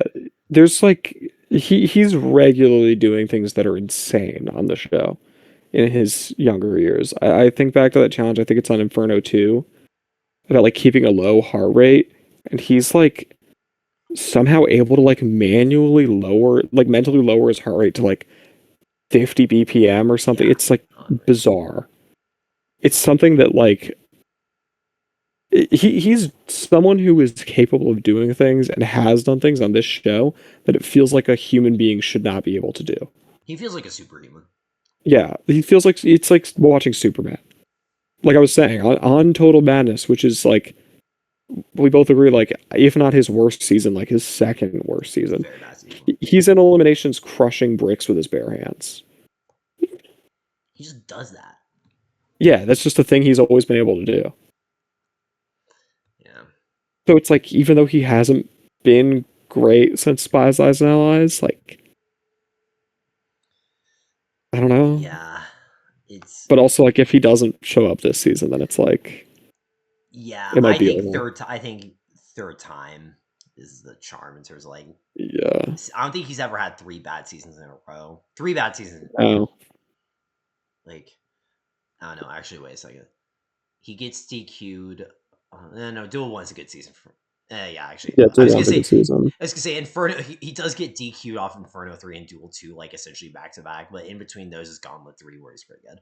So Yeah, I mean he should have probably won Gauntlet 3 if not for like Big Easy. Easy's awesome, man. All right, Yeah. should we move on from the go or from one of the Yeah. goats? Yeah. From CT to Deb, someone who we have much less to say about, I'm sure. I have no idea who this is. I I barely have have any never idea heard who of this. her. I'm She seems nice. I don't know. Yeah, so Deb is another person. Neither Kyle nor I watched Love Island. And Deb is from Love Island. She's actually from a relatively old season of Love Island. Like, again, one of the older ones that people before people got kind of obsessed with it. No one from this cast is on this season, so that's gonna hurt her. She did place third on Love Island. I'm not really sure how placing works on Love Island. I'm sorry, we just don't know I enough want to about say it. it's sort of elimination based between both like fan voting and like in-house stuff. Yeah, But I know that the final like few people, it's a fan vote for who's like the best couple. yeah. Um, So I yeah, think if they're dipping into like a pretty old season of Love Island, they probably picked her for a reason. yeah. So I did do some You research know, on like her, they could and have picked one of the people from the new seasons that is a much bigger name, and they didn't. They picked Deb. I'm assuming that that's not like. I don't think she's a filler spot. Is what uh, I'm trying to say. yeah. So I did do some research. She was quite popular. Apparently, I think she's Southern, and so she's kind of got that. She's within that archetype. So I agree. I think she's probably going to bring something at least dramatically because Love Island people do tend to bring something from the drama standpoint. Yeah, But like I said, my big question is, can she find a foothold politically? She knows no one on this cast. Um, Presumably, she's met some people through like just the reality TV circuit. Um, but again, we don't know enough about her, and honestly, she's probably gonna be one of those people who gets sentenced to some early eliminations due to no one knowing who she is, and frankly, looking at her not appearing to be a super great physical asset in a team challenge. but you never know. She could be insane at puzzles and like on a team season that's pretty major. Yeah, having one good puzzle person is really awesome. Like, I mean, I'm gonna keep singing Tyler's praises because he's great on Cutthroat, and this is Cutthroat too. But like again, Tyler being so good at puzzles is a big part of why Red Team wins Cutthroat one. Yeah, And Tyler speaking Russian. yeah. So Deb is kind of like a, you know, we don't really know what we're gonna get with Deb, but we hope she's good. Yeah, yeah. All right. I trust them to not pick some. You know, it's not like she just did the show and she's like a challenge fan they're putting on because sometimes those people are like they were just on like you know The 12 Dates of Christmas. the 12 dates of Christmas and they're like vocally a challenge fan on Twitter and they're putting not to John Corey. Corey Lay is fine. I have no problems with What him, was the but show like that Kim from Ride or Dies was on? It was like uh, it was Star so Wars: The dramatic. Phantom Menace, I think. Um, I don't know. I think he was on. Yeah, but again, like yeah. we, you understand the point. What I'm saying is she didn't like just do some obscure reality TV show and like post her way into being on the challenge. She's someone they're like pulling from a while back, and that feels. I'm more optimistic about that, you know. Mm-hmm. Even though again, I mean, I don't know anything about her. She might be a complete misfire, Yeah, we'll see. but she might not be. Yeah, Yeah, we hope she's not. All right, should we move on yeah, from her? All yeah. right, sorry, Deb. Next is Izzy. Izzy Fairthorn. Original show was Too Hot to Handle 3. She is another person who just did Vets and New Threats. However, unlike Adrienne and Cedric, she did not make the final. She did not come close to making the final. She placed 13th on the season. And so her stats look very impressive with 0 daily wins and a 0-1 elimination record. Um, Izzy feels like Izzy feels like an old school callback, essentially, because Cara Maria was the first boot on Fresh Me Too, and she came back and then proves herself to be one of the greatest competitors ever. Evelyn, who is possibly the greatest female competitor ever, was the first boot on her original season. Jai Bananas was the first boot on his original season of the challenge. I'm glad. All this to say is that just because Izzy did not do well on her first season does not mean that she does not have potential, and I think she very much does have potential. I'm kind of glad that they called her back. Yeah. I think it's always good to because sometimes things just don't break your way. Yeah. And there are yeah, like you said, there are three of the biggest names ever that if you just were like, yeah, they went first and then wrote them off, then I think the show would be radically different. Especially without Bananas and Car. I can't even imagine what the show would be without them. Yeah. Um, and like, I like her for her short run in the show. I do like her, but I it's hard to say. She yeah. would not have been my first choice, or Like Yeah, I mean, like realistically, if I was putting this cast together, I probably would have replaced her with like Blue or Lekka, both as far as early yeah, boot women definitely on 41 Blue. Go. Yeah, Blue would be a lot. I really would have liked to see Blue, but not to write off Izzy. I think Izzy's definitely capable of being a lot of fun. Izzy also definitely has drama potential because, as we saw, she hooked up with Rogan mere hours after entering the house on 41. And Yes. look, this challenge to TV show, it's drama is good. Drama is very good Yeah. for this show, and Izzy does cause drama. So Yeah. Hooking up with Rogan is a great way to be good TV. it's never failed. Everyone who's ever hooked up with Rogan has been great for the show, Yep. and has never said anything bad on Twitter. No, I don't think any of them have ever done Yeah. that. Yeah. Also, something to know about Izzy. Izzy's relatively young too, and I like she's not. She's actually in her 20s. But again, this is good for the show. Bring Yeah, there was big. another trend where they would cast either like weak people in their 20s or vets that were like 34 because Bananas was old. Yeah. And I'm glad they've just kind of stopped doing that because More people. it's definitely for the better of the show that you're just putting new young faces on. More people in their 20s, please. Yes. The show, yeah, needs it if it wants to survive. All right. Do you have anything more to say about Izzy? No, I'm optimistic. Well, I wouldn't have made the choice, but like I do like her. If she goes farther, that'd be nice. We'll see. Yeah. Yeah. All right. We'll see. All right. Next is another rookie. We have Josh Goldstein. His original show was Love Island USA 3. Again, this is a pretty old season. Same season as Same Olivia as Tyson. Olivia. Same as Olivia, yeah. Olivia, since Love Island, has been on 4 seasons of the challenge and has won one of them and has given birth to a child that was conceived on Yeah. the challenge. So, lots of. He's a rookie. He walked in sixth on his Love Island season. Again, Kyle, I'm assuming you did not watch this season of Love Island. Did not see Love Island USA 3. Neither did Uh, I. So he walked on. Olivia is my probably like the last person that joined the challenge as a mainstay that I really like. Because I don't know if I'd call Nerissa mainstay, and Sydney's only done one season, and Will's only done one season. But yeah, I do really like Olivia, and maybe the USA 3 pool is Yeah, good. I don't know. I don't know. Something to know. Something I just want.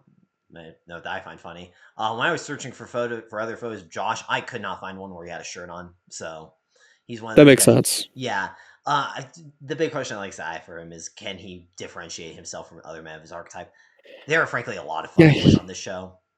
yeah, he is kind of like new rookie guy that you know is gonna hook up with Nani, But Nani's not on this season, so who's he but gonna hook Nani's up on the with? season, so yeah.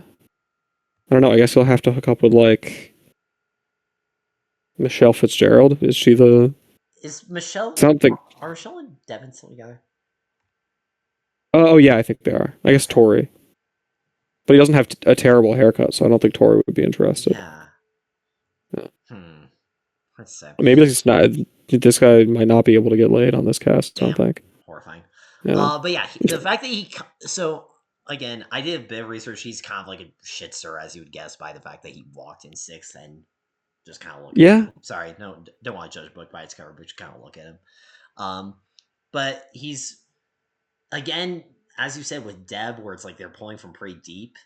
With Josh, they're pulling from like older ago, so hopefully he provides something.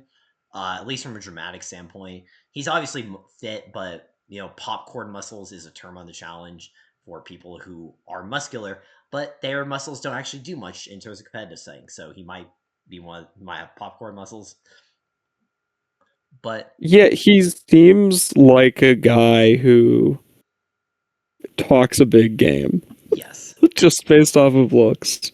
He looks like a guy who's gonna show up and like try to go into elimination against Johnny Bananas and then lose because he's not Johnny Bananas. very much could see that happening. Yeah, As with he reminds me a lot of was his name JP on War of the Worlds where he yeah, like JP who wins yeah he like elimination against calls out CT. CT and then like loses obviously in an And then CT elimination. also loses that one because it's a three-way elimination. Kyle just beats it. Yeah. Like JP Yep. focuses all his effort on CT, and then Kyle just wins by default. Even though there was a point where CT is dragging JP with one hand and Kyle with the other hand across the elimination ring. Thinks he's awesome. But yeah, even when he loses, he's ridiculous. But yeah, we don't have a lot to say about Josh. I see why he was cast. Just Yeah, he seems like a guy who would be good on this show, or at least like should be on this show. should be fun. We'll see. All right, should we move on? Yeah, I don't have much Yes. to say about Josh. All right, next is Justin. Justin, another person who is on Vets and New Threats. Finished fifth there. Two daily wins, one elimination record. That one elimination win was the first elimination of the season against Rogan, a former challenge champion who was a lot bigger than him, and he just kind of smarted him, and it was awesome. And that yeah, it definitely felt like a win that he shouldn't have pulled out, and he did. And he's very impressive that he did. Very much a guy who I think we talked about earlier. How it's like Justin is a guy from Vets and New Threats, where it's like, okay, he should be on the next season, no matter what. Yeah, I imagine we're both like pretty big fans of Justin. Yeah, no, it's great. Good professionalist, good competitor, definitely brings drama. Is funny, smart, likable, strong. Cares a lot too. He's gonna be one of those guys who wants to win. Very much always wants to prove himself. Definitely a guy who's I think good for the future of the show. Yeah. So, honestly, there's not much to say. He's just like the type of guy you bring back, and I'm glad they did. Yeah, me too. I don't know how well he's going to do because he is a guy who gets underestimated, and on team seasons on solo seasons that's an advantage, but on team seasons that's a disadvantage. And I could see him getting put into eliminations because they are underestimating him. Yeah, and you only need to get unlucky once. Yeah, him not being especially muscular will hurt him because some of these eliminations can tend to favor weight more than anything else and just favor brute strength. Yeah. And while Justin is very strong for his size, he's not very big. He's obviously very athletic, very coordinated, former cheerleader. That's definitely that's something helping. He's a good competitor, but sometimes eliminations don't tend to favor that skill set as much as they do a skill set of someone like Josh might have, for example. Yeah. I think at a final, Justin's a hard guy to bet against. I think in an elimination, it really could be just like if you put him up against a guy like Keanu, there's some stuff where he just isn't going to be able to win because Keanu weighs 70 pounds more than him. Yeah. But I think Kyle, I'm guessing both of you and I hope he does well here, and we hope that he has another good showing. The farther Justin goes, the better the season will probably be. I love Justin. Yeah, Justin. Really glad he's on the season. Another very good pick from Vets and New Threats. Yeah, absolutely. All right, next up, I think is Keanu. It is in fact Keanu. Speaking of Keanu is another one of our rookies. He was on the season of Big Brother that was just last year. So very recent pick and a pretty natural pick. It makes a lot of sense. He wins fan favorite with like 70% of the votes, which is a ton of competitions. I think the record. Yeah, he wins. Yeah, he comp beasts his way to 5th place, even though he's targeted like week 2. Yeah. Blockbusters are basically eliminations. Yeah, and he wins a bunch. Like through not just even though he's a big dude, he's pretty smart too. He's got he's a Dungeons and Dragons player, so he can do puzzles, I guess. I don't know. He's got a bigger brain on him than you'd expect for someone who is as jacked as he is. Yeah, he looks like a total meathead. He's a little bit of a meathead, but he's not a total meathead. Yeah. He is one of those guys who it is interesting that he came right after Justin, where it's like he might not necessarily be as big of an asset, but people are still not going to send him into elimination just because he looks like a bigger asset. Yeah, and if you've seen his season of Big Brother, you know he has that like clutch factor he can pull out when he has to win something to stay in the game. Like that's what he does the whole season until the final 5. He wins or he goes home, and he keeps winning, and it's insane. Yeah, I mean, I wasn't a huge fan of Keanu. I was all in on Vincent Morgan on 27. But, oh god, it would have been awesome if Morgan was on this season. Or Vince. Why wasn't Vince on this season? Yeah, put Vince on, dude. He weighs like 100 pounds soaking wet, and he's like 38. I don't think he's that. I think him and Keanu are like the same age. Oh, maybe, yeah. Yeah, I don't know. but still, Keanu, it has to be noted, is very much old for a rookie. But Yeah, he's old for a rookie. I'd be. I guess I've said everyone. I'd be surprised if they don't do well. I don't know. He seems like it's like hard to imagine him losing an elimination because he's someone who just wins so many like basically eliminations on Big Brother. And it's like, granted, he's competing against like Amy Bingham and Adrian Rocha instead of like CT, but still, yeah, he he's. I think he's athletic enough that he should be able to do well and prove himself to be an asset to the team early. But we'll yeah, see. There is a reason he had to go into he faced all those associate eliminations on Big Brother. It's because he's not great yeah, politically. And maybe he's not sent to an early elimination, but maybe after a few eliminate a few dailies where hey, Keanu doesn't do as well as people expect, maybe they just kind of throw him in. yeah. I imagine what's going to happen is they're not going to send him in immediately because he's a scary guy to like actually face an elimination. You know, he's a big dude and he's clearly a lot smarter than like the big dude rookie usually is. Like if you look at Gabe last season, like not a bright guy. Keanu's a bright guy. How dare So you it's like turn like you insult never know. Gabe? He might be like the least likable person they've put on the show. I Like can't believe you. I'm a huge John A fan, so that's part of it, but I was just like, oh my god, this guy. Can't believe we're shit Yeah, talking I'm Gabe. sorry. All the Gabe fans out there, I'm sure there's many of you. Um Me especially. but yeah, we all love Gabe here. um he's someone that I could see people being like, he's big and he can do a puzzle, which is like people don't want to go up against people who can do a puzzle because most of them can't. People don't want to go up against the guy who's big because it's hard to beat them, Yeah, and but he has both, which is gonna like help him out a lot. yeah, it definitely deters people. As I said, a lot of people on the challenge cast are real dumb. Yeah, but County's ultimately, not. like we saw in the Big Brother 27 house, like he can be really grating, and that can just get you put in. I I don't think he makes a final here without being put in elimination. I'll say I'd be that. shocked if he doesn't. Yeah, he's assuming he wins them. I assume he's going to see like probably 2 or 3 eliminations at least. But yeah, I think we both agree that it's not going to be super early on, but like at some point, his just general lack of political game, his general lack of social grace, is going to get bite him in the ass at some point and get him voted in, and then we'll see how he does Yeah, there. But like I said, he has all the right tools to do well here, and would be an asset for a final because he is strong and can do a puzzle, as you said. yeah, that's a rare combination. Yeah, CT has made a career off of pretty much those two things, not just those two things, but those two things are probably CT's best attributes. I'm not saying Yeah, Keanu is CT, by the way. I'm just saying no, it. he's better. I'm saying he's He's saying he's better. better. How many fan favorite awards? How many Big Brother fan favorites awards has CT won? Probably only one, but Keanu has like 4 or 5. So Yeah. All right. yeah, Should we move on from Keanu? yeah, After Keanu, we have Leo. yeah. I forgot he was on the season. He's the other guy from 41 that you like 100% bring Yeah. back. One thing I'll say about the other photo I have of Leo, like with Josh, I could not find a photo of Leo where he had a shirt on. Really, That makes really, sense. really difficult to find. Also, could not find a photo of Leo without a caption, so that's why he has the caption. It's a good caption. I did my best, but it's also a pretty funny photo of Leo. Leo, original show Love Island USA 5, so another one of those relatively old Love Island polls, but he was also on Vets and New Threats. Didn't do especially well, but won a couple of dailies, and more importantly, was just fun and really Yeah, he's a lot charismatic. of fun.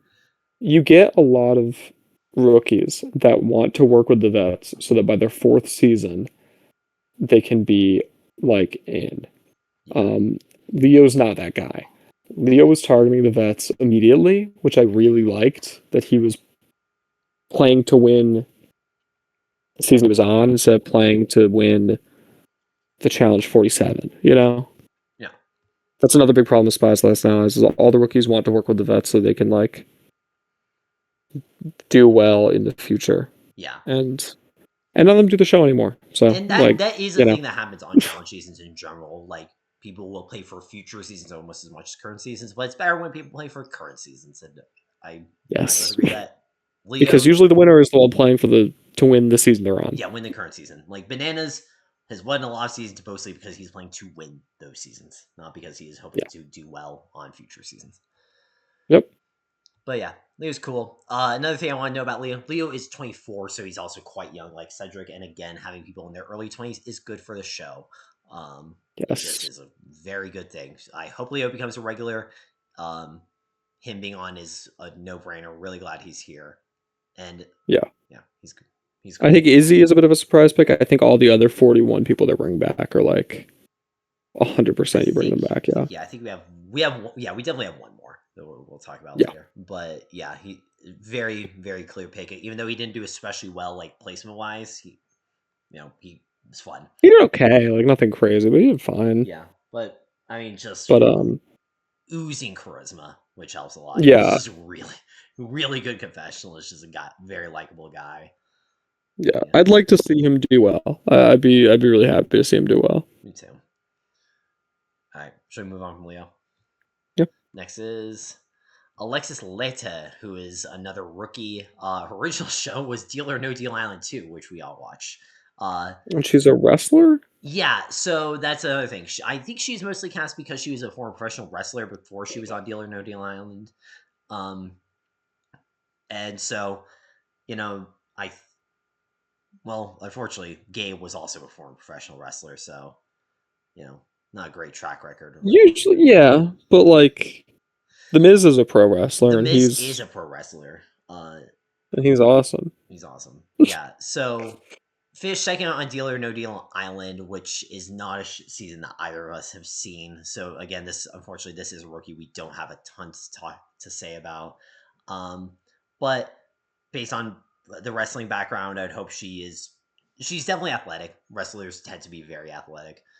Yeah. And You kind of should have have to be. some ability to like be charismatic on camera because that's kind of their job as well. They have two jobs: be athletic and be charismatic. So Yeah. And that's kind of what you have to be on the challenge to be good. exactly, both those aspects really help.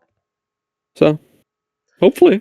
I haven't seen Deal or No Deal Island too, because I don't know, have a job. I But was gonna say because you have respect for yourself. No offense, yeah, it might be good. I might just be being a dick, and it's a good show. But yeah, I've not seen it. She's another. I don't know. All the rookies this season are either people I know and I know I will like, or people I think like.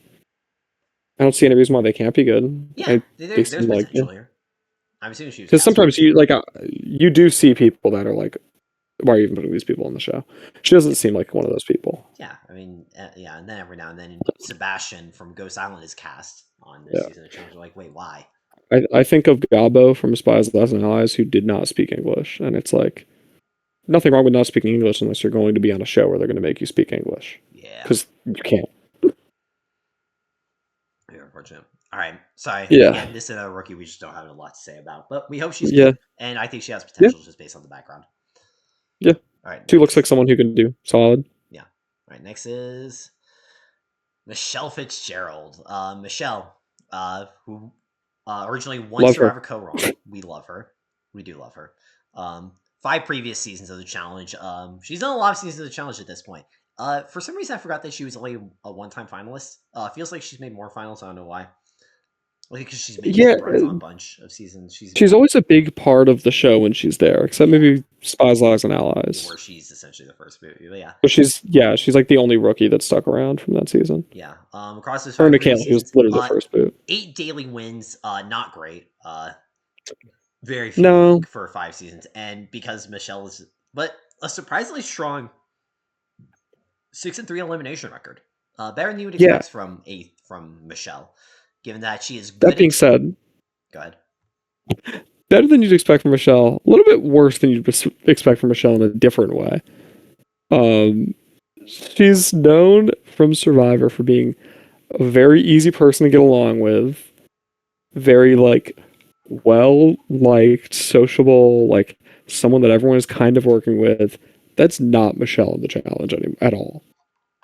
She has a lot of, I'd say, enemies not really in this house, but just like every season she finds a way to rub people the wrong way and get thrown in. I mean, you People like, don't like her. yeah, like she's averaging a couple eliminations per season. And some of these seasons she's losing the first elimination and going home. So it's like, you know, Yeah. Very good season on Battle of the Arrows for sure, but yeah, I do think that unfortunately Michelle is like firmly established as a vet at this point. Um, yeah, like in terms of like people who like play for future seasons in hopes that they become a vet. Michelle did not do that, but Michelle like she's no longer just a rookie. She's become very much a vet. With that said, on a team season, I don't especially have high hopes for her because she's, as you can see by the daily wins, not a great track record in dailies. And it's possible that she just pissed enough people off where it's like, yeah, well, she's had Michelle in. Like, she might win yeah, elimination, but like, is she really that big of a threat? Like, and more yeah. importantly, is she that? Yeah, she's good enough at puzzles. Like you say, she's probably an asset in the final, but I could see She basically comes in second in the 40 final, and she's coming in second to Jenny West, that's true. who's like an unbeatable robot. Yeah, I do think that she feels a lot like the new Paula, where she's just always good at everything. She's not really great at that much, but she's always good at everything. yeah, yeah. That's And fair. Paula's a two-time champion. She I is. don't know. I'd be really surprised if she makes the final. Yeah, I just don't see it. Battle of the Arrows just has a weird format where she like is able to just kind of get there. She just dodges. I I think a don't bunch of think things. she's yeah. I don't think she's very good at the challenge. I'd like to see her do well. Oh, yeah, she's I not. like Michelle a lot. It's weird. But yeah, she is both good at challenge in terms of the fact that she like makes it far and is always fun, and we're always glad to see her. But I agree, she's not very Yeah. good in terms of like she doesn't really play the long game. Like I think she was like No. so she was on Battle for a New Champion. She was clearly playing hard to win Battle for a New Champion, and she, you Yeah, know, I think that might have been her opportunity to actually get a and win. then it just didn't So I don't happen know if because she she was needs ever like going to beat Emmanuel push. in a final. Yeah, that's fair. That really rough format for her. But Yeah. it's crazy that Michelle has now spent a third of her life on reality TV, which is very weird to think about. Really? Yeah, Jeez. yeah, she debuted on Co Wrong when she was like 24, and now she's 36. Michelle being 36 is Oh, very yeah. weird to me, but yeah, Yeah, she still feels like she's like 25. yeah, she does. But yeah, Yeah. no, she does well. I mean, we're always rooting for her. Obviously It- we're Survivor fans. We love Michelle on Co Wrong especially. yeah. She stopped the evil for 16 seasons. So Gosh, I can't believe Aubrey's no. Is Aubrey gonna make her challenge debut next? Please no. they're going to put Aubrey on the challenge 43. It's going to be Aubrey, Barrett from Big Brother 28, um, probably someone from Love Island season 1, and then Someone like from the Amazing Dan Race Giesling for some 37. reason. Yeah, like the third boot from Amazing Race 37, and then like Dan Giesling is there for some reason. We're super excited for it. And then we get to see Derek and Nehemiah, like a Redemption Island style Derek versus Nehemiah captain season. All right, I think we're done with Michelle. Yeah, We love Michelle. we do. Yeah, We really, she's the. we really do.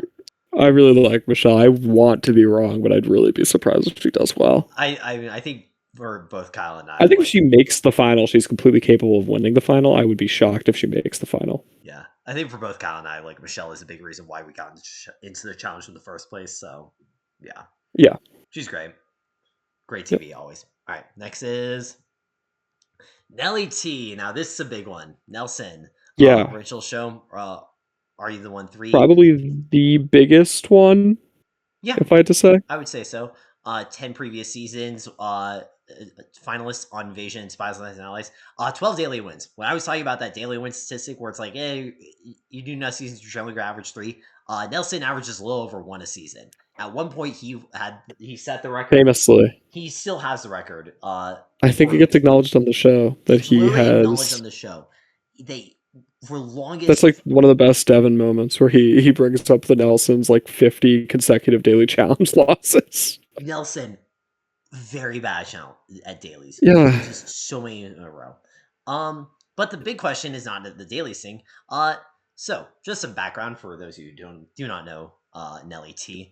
Nelson used to be very much a regular. Like I think he makes debut on Rivals 3, and then is on like all the next, and then is on 10 of the next 12 seasons, only missing Yeah,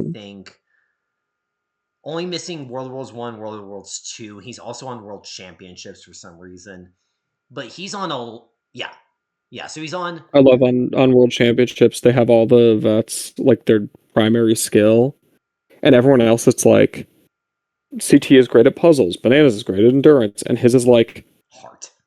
heart. It's literally Heart. He's like the only one where it isn't like an actual skill. Yeah.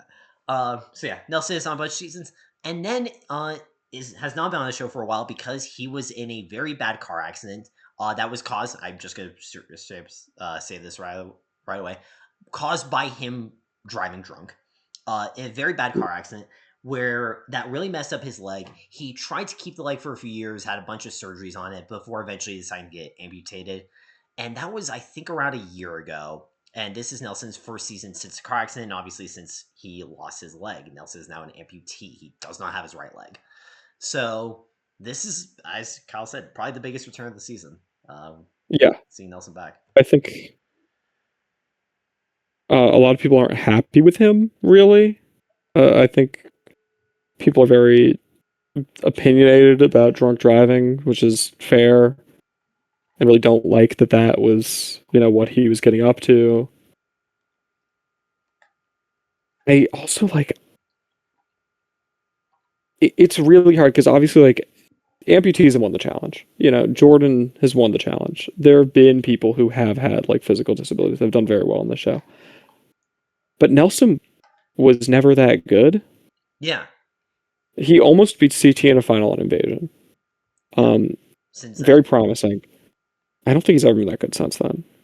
It's weird. He has a really bad daily win percentage, weak elimination record. his elimination record was better. He started he started out strong in eliminations. That was always his best skill. He's one of those guys who is very much a meathead, really good at like headbangers types of eliminations. But he's kind of Yeah, slowly like lost a step because that's what happens when you get older. When you get older, headbangers become harder. Nelson is 37 now. yeah. And he's not going to win puzzles. And also, like, he's seen 17 eliminations across 10 seasons. That's a lot. He's averaging like a decent like 1.7 eliminations per season. That's like again like CT's seen 14. He's seen more eliminations than CT across half as many seasons. Yeah, yeah, And that's bad. I don't know. I mean, I do think this is. I'll say he is. I mean, I made fun of it, but he is someone who has a lot of heart, He does.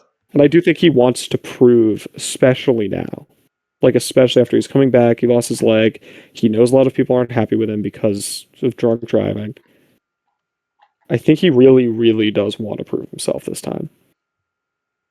Yeah, and I don't know. Nelson's. I think I said this when he was first cast. Like, it's just such a weird situation for Nelson because, you know, really, And I do really like Nelson as a yeah, personality. I think he's I think, super fun. yeah, but it's just a weird situation for Nelson because Nelson has been on a few seasons now. He has Corey, obviously. Corey and Nelson are best Yeah, friends, but that is like, really good. and that's really good for. But like, in terms of, he's not really gonna be much of an asset. Like, I think the fact this team season is actually really bad for Nelson because if this was not a team season, like, there's no reason to ever throw in Nelson in elimination because like this version of Nelson especially is not winning a final ever. Yeah, Like, but Nelson's never been able to win a final. I don't think, especially not a solo final. He's just too bad at puzzles. yeah, he comes really close to winning Invasion. Although I think that's because Ashley is paired with him for like the puzzle challenge, Yeah, and Ashley's like and great Ashley's at good at them. puzzles, but But like but the fact is, team season, like, he just is not an asset. This is a guy whose main skill was like physical strength and like power, and he doesn't have his right leg anymore. Like, yeah, and he's in his late 30s. he's getting up there.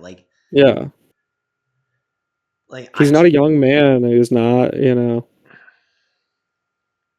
And I know that Nelson's like post videos of him doing like 5Ks and stuff, but it's like there's a world difference between doing 5Ks and doing like hard physical challenges against people like 15 are against people like 10 plus years younger than you, who again did Yeah. not recently undergo a life changing like surgery. Like I don't want to keep harping on this, but this is a big deal. Like I said, like Jordan has won 5 seasons despite the fact doesn't have one of his hands. Jordan was born without that hand. Like Jordan knows Yeah. how to work around that. Nelson has not really, like I'm sure Nelson can like still do stuff, but it's like Yeah. he's But not. It's not as natural. It's not as natural to and him. he's never been like a super coordinated person. This is another one I want to be wrong about, but it doesn't feel likely that he'll do well. We do not have high hopes It for really Nelson. doesn't. I do not see a world where this goes well. Also, the whole, as you said, in terms of like the whole his whole image thing. Like I think it's very likely we get a segment where Nelson talks about where Nelson tries to be an inspiration, and either they cut out the part where it's about drunk driving, which I think is quite likely, and then that's just a really bad look for the show, or they do talk about it, but Nelson has not really taken accountability for it since his accident. So I don't see it going particularly well. Like I think it's just real awkward. I think Nelson's placement on the season is real awkward, and I do not have any really high expectations Yeah. for it in really any scenario.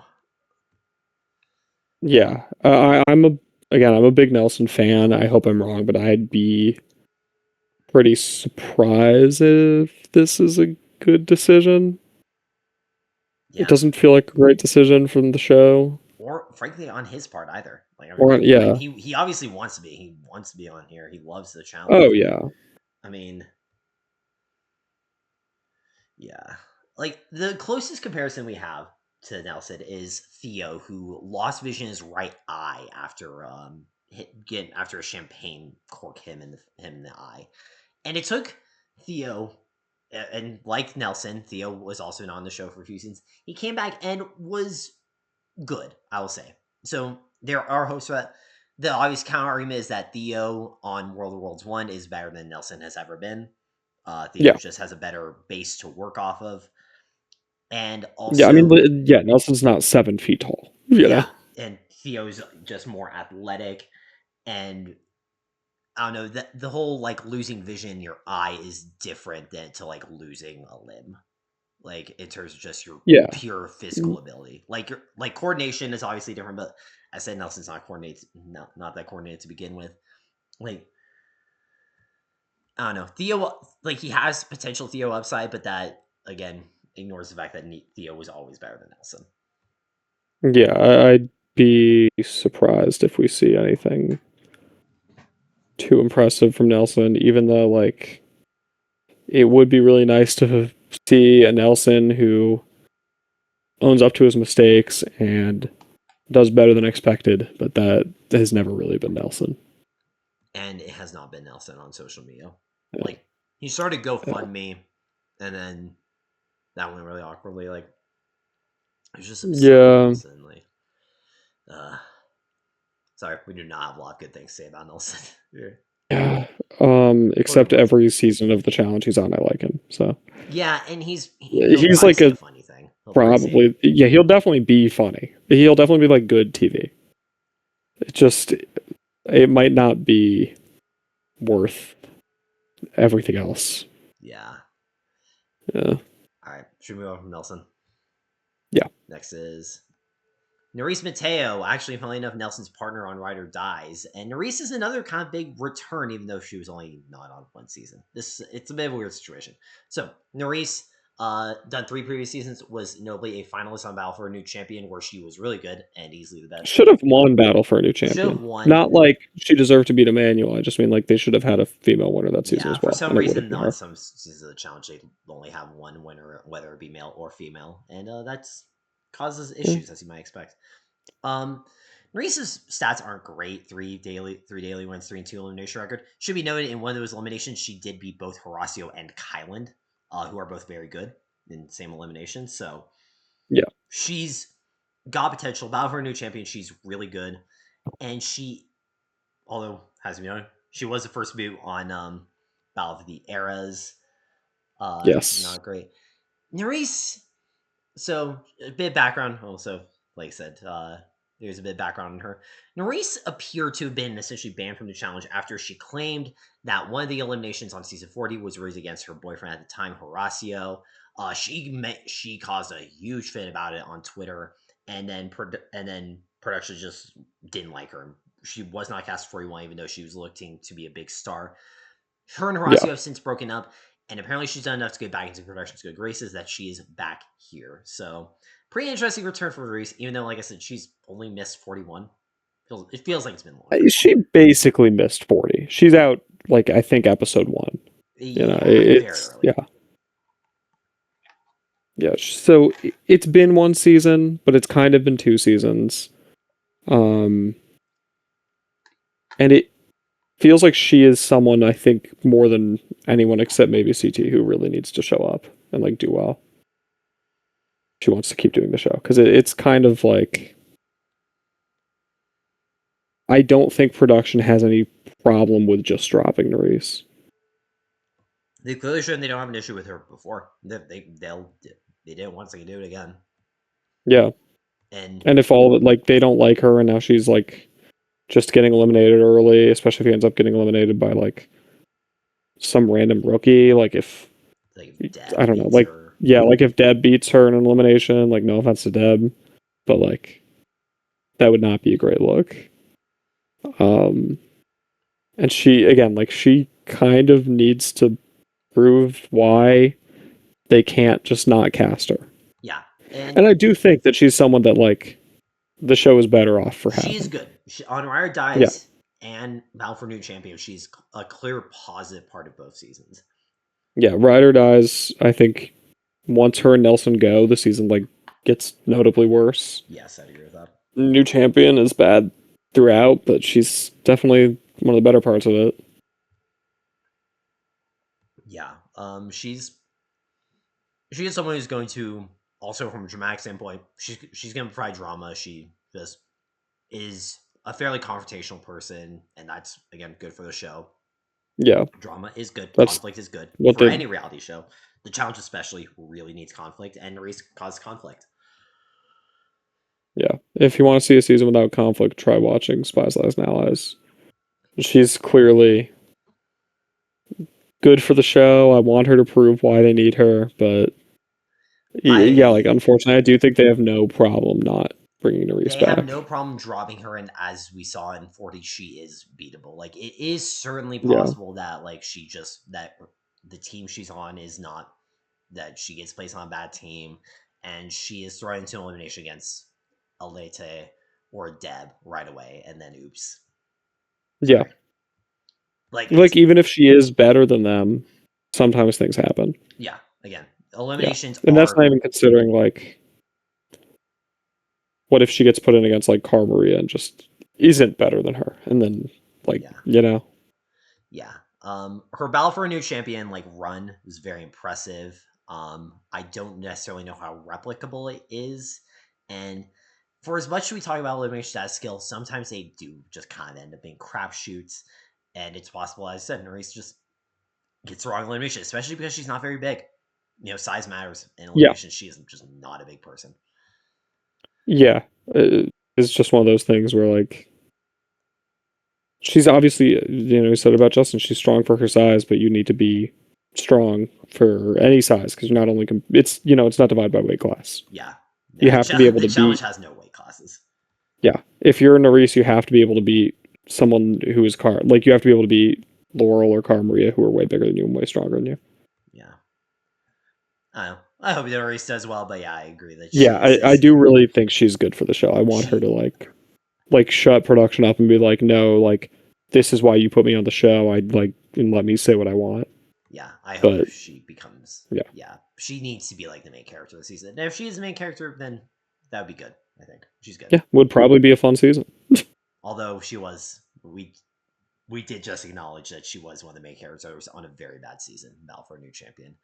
That's not her fault though. Yeah, This says better casting Battle for a no, New it's like Champion. everybody else's fault that season's bad. You can't carry something on your back like to that Yeah. degree. If But there's anything that anyone should learn from this podcast is that you should watch Spies, Lies, and Allies and Battle for a New Champion. Yeah.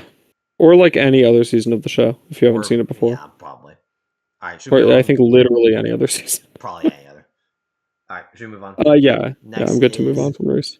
next is Riley, who is our last female rookie on the season. Riley was on Big Yes. Brother 25, which was fairly long ago. This is 3 years ago at this point. Same as Blue Kim and America Lopez, who were both on the last season on Vets and New Threats. Also, was a very early boot, finished 15th on Big Brother Yes. 25. So this is a pretty weird pick. I'm pretty sure she was in the running for Vets and New Threats, which would have made a lot more sense, but she was, I don't know exactly I why. do think this buries the lead a little bit. I think she comes off like she's. I mean, obviously she's out week 2. She's a bigger part of the season than it gives. Than it comes across as, based on that she's 15th. A lot of the season is like her reliance and her people.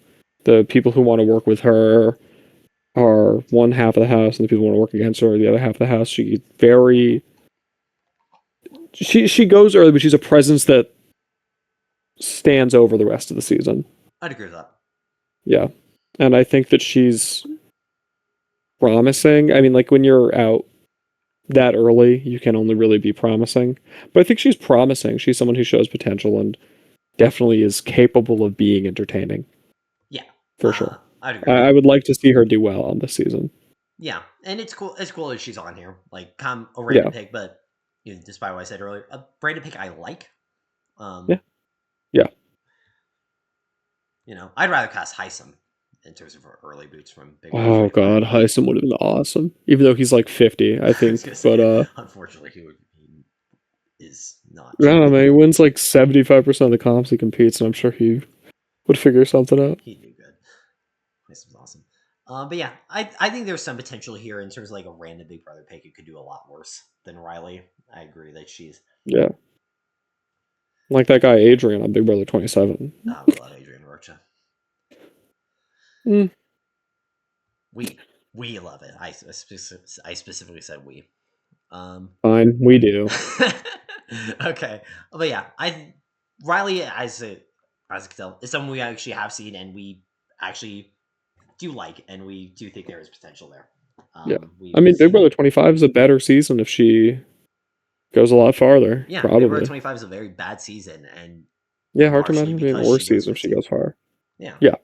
Even though the spirit of her lives on in Matt throughout the entire season. Yeah, it would have been a lot better if Matt went instead. Yes. Sorry, Matt Klotz. Yeah. All right. Are we done with Riley? Yeah. Yeah. Next is Sydney. Sydney, a person we've kind of alluded to before as a person who both Kyle and I are very excited to see back. Another person who was on Vets and New Threats was a finalist there. Almost wins and does win if Turbo doesn't gas out on the mountain. And she would be a challenge champion. Very, very, very close to winning. 4 daily wins, 1 no elimination record. That's like obviously quite good. And yeah, the big question, can she back up her words? She talks a lot of shit, both in confessionals and on Twitter, and prove that first season was not a fluke. I have all the faith in the world that she will be able to do so because Sydney's just kind of awesome at everything, challenge-wise. Yeah. She's someone that it's like, I don't know who on this cast beats her in an elimination. Like, if it's purely strength-based, Kara can. But, like, she's really tough. She's clearly really tough. And, like, she talked a lot of shit after 41, Survivor 41. And it was kind of like, I bet. And then she did the challenge, and now all of a sudden, there's a lot to back it up. She comes very, very close to winning. I think we've said this about all of the people that made the final last season. But I think she would, which is like crazy because Turbo's a great, great competitor and he wins one of the hardest finals in the history of the show. I think she would have won if she didn't have to work with him because she's clearly better than him. Yeah. Again, Sydney is better than Turbo on her first season. And Turbo's great. It really is like, she is someone who could absolutely prove that she is 100% right about how good she is.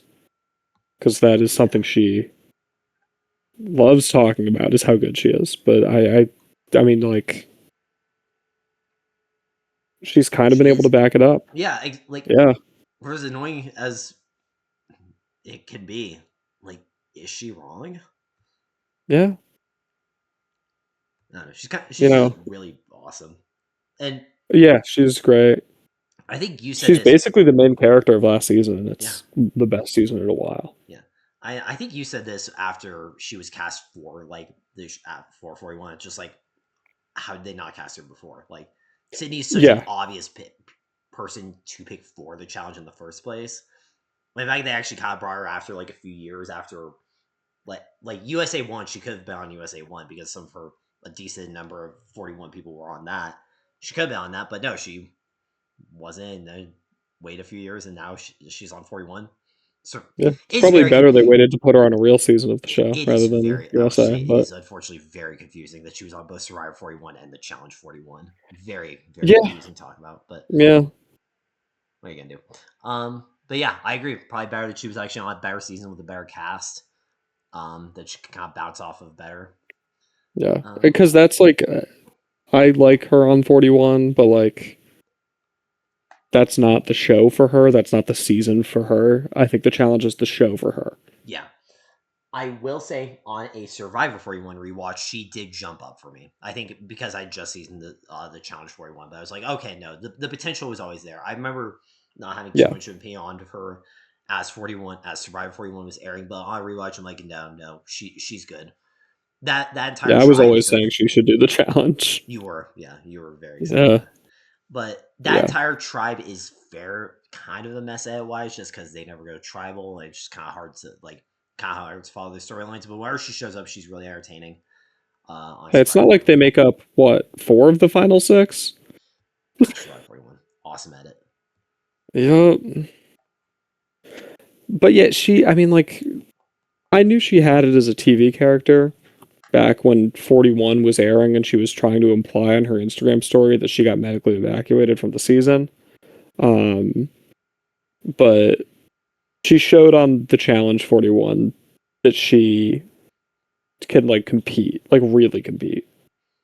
Yeah, I'd be she's awesome. surprised if she doesn't do well again. She's awesome. Because she doesn't even have the baggage of being the actual winner of the season. Yeah, Yeah. she's awesome. The one worry I do have with her is that maybe she rubs some people the wrong way. Oh, yeah, she can definitely be Politically, someone that rubs people the wrong way. she's probably getting sent to a couple of eliminations. As says Keanu. If she makes a final, she's probably seeing a couple of eliminations along the way. Yeah. But I think she can win them. Like Keanu, I think she can Yeah. win them. Who does she win her elimination against on Vets and New Threats? Doesn't I want to say no? She does. Okay, no. Who?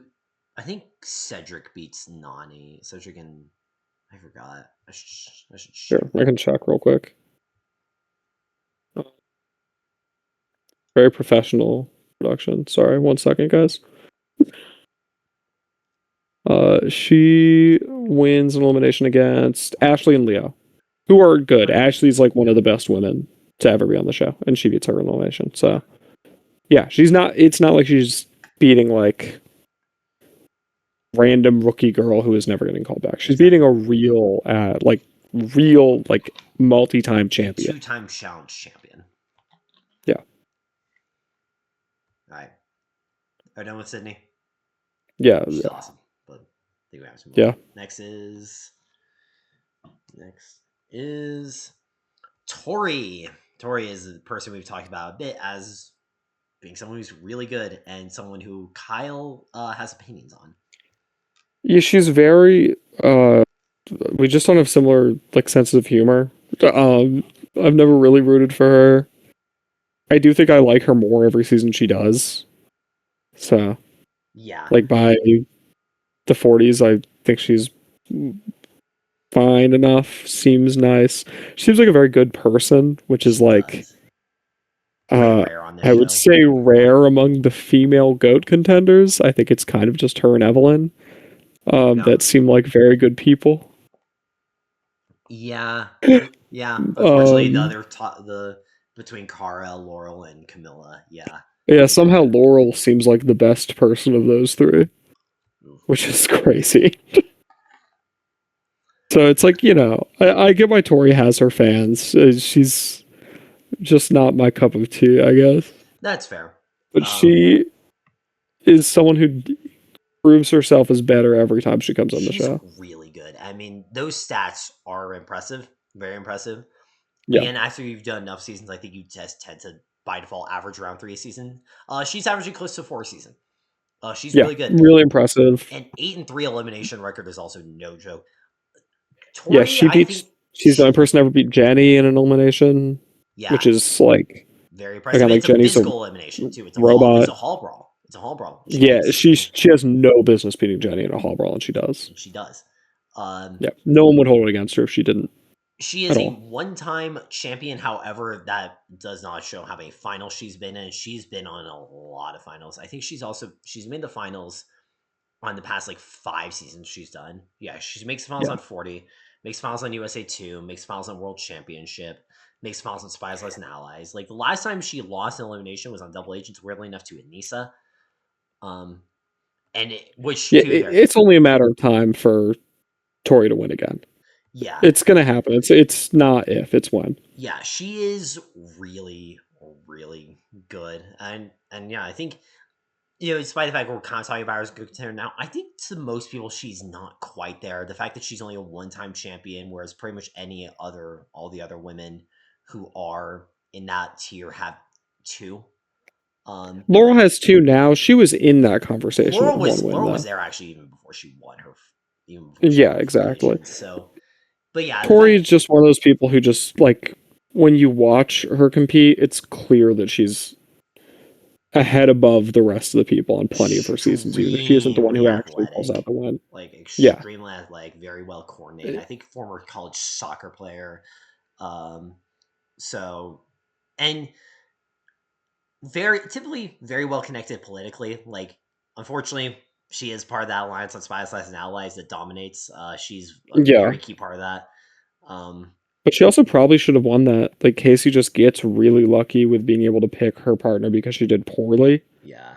Like Tori kind of gets screwed out of a win on Spies, Lies, and Allies.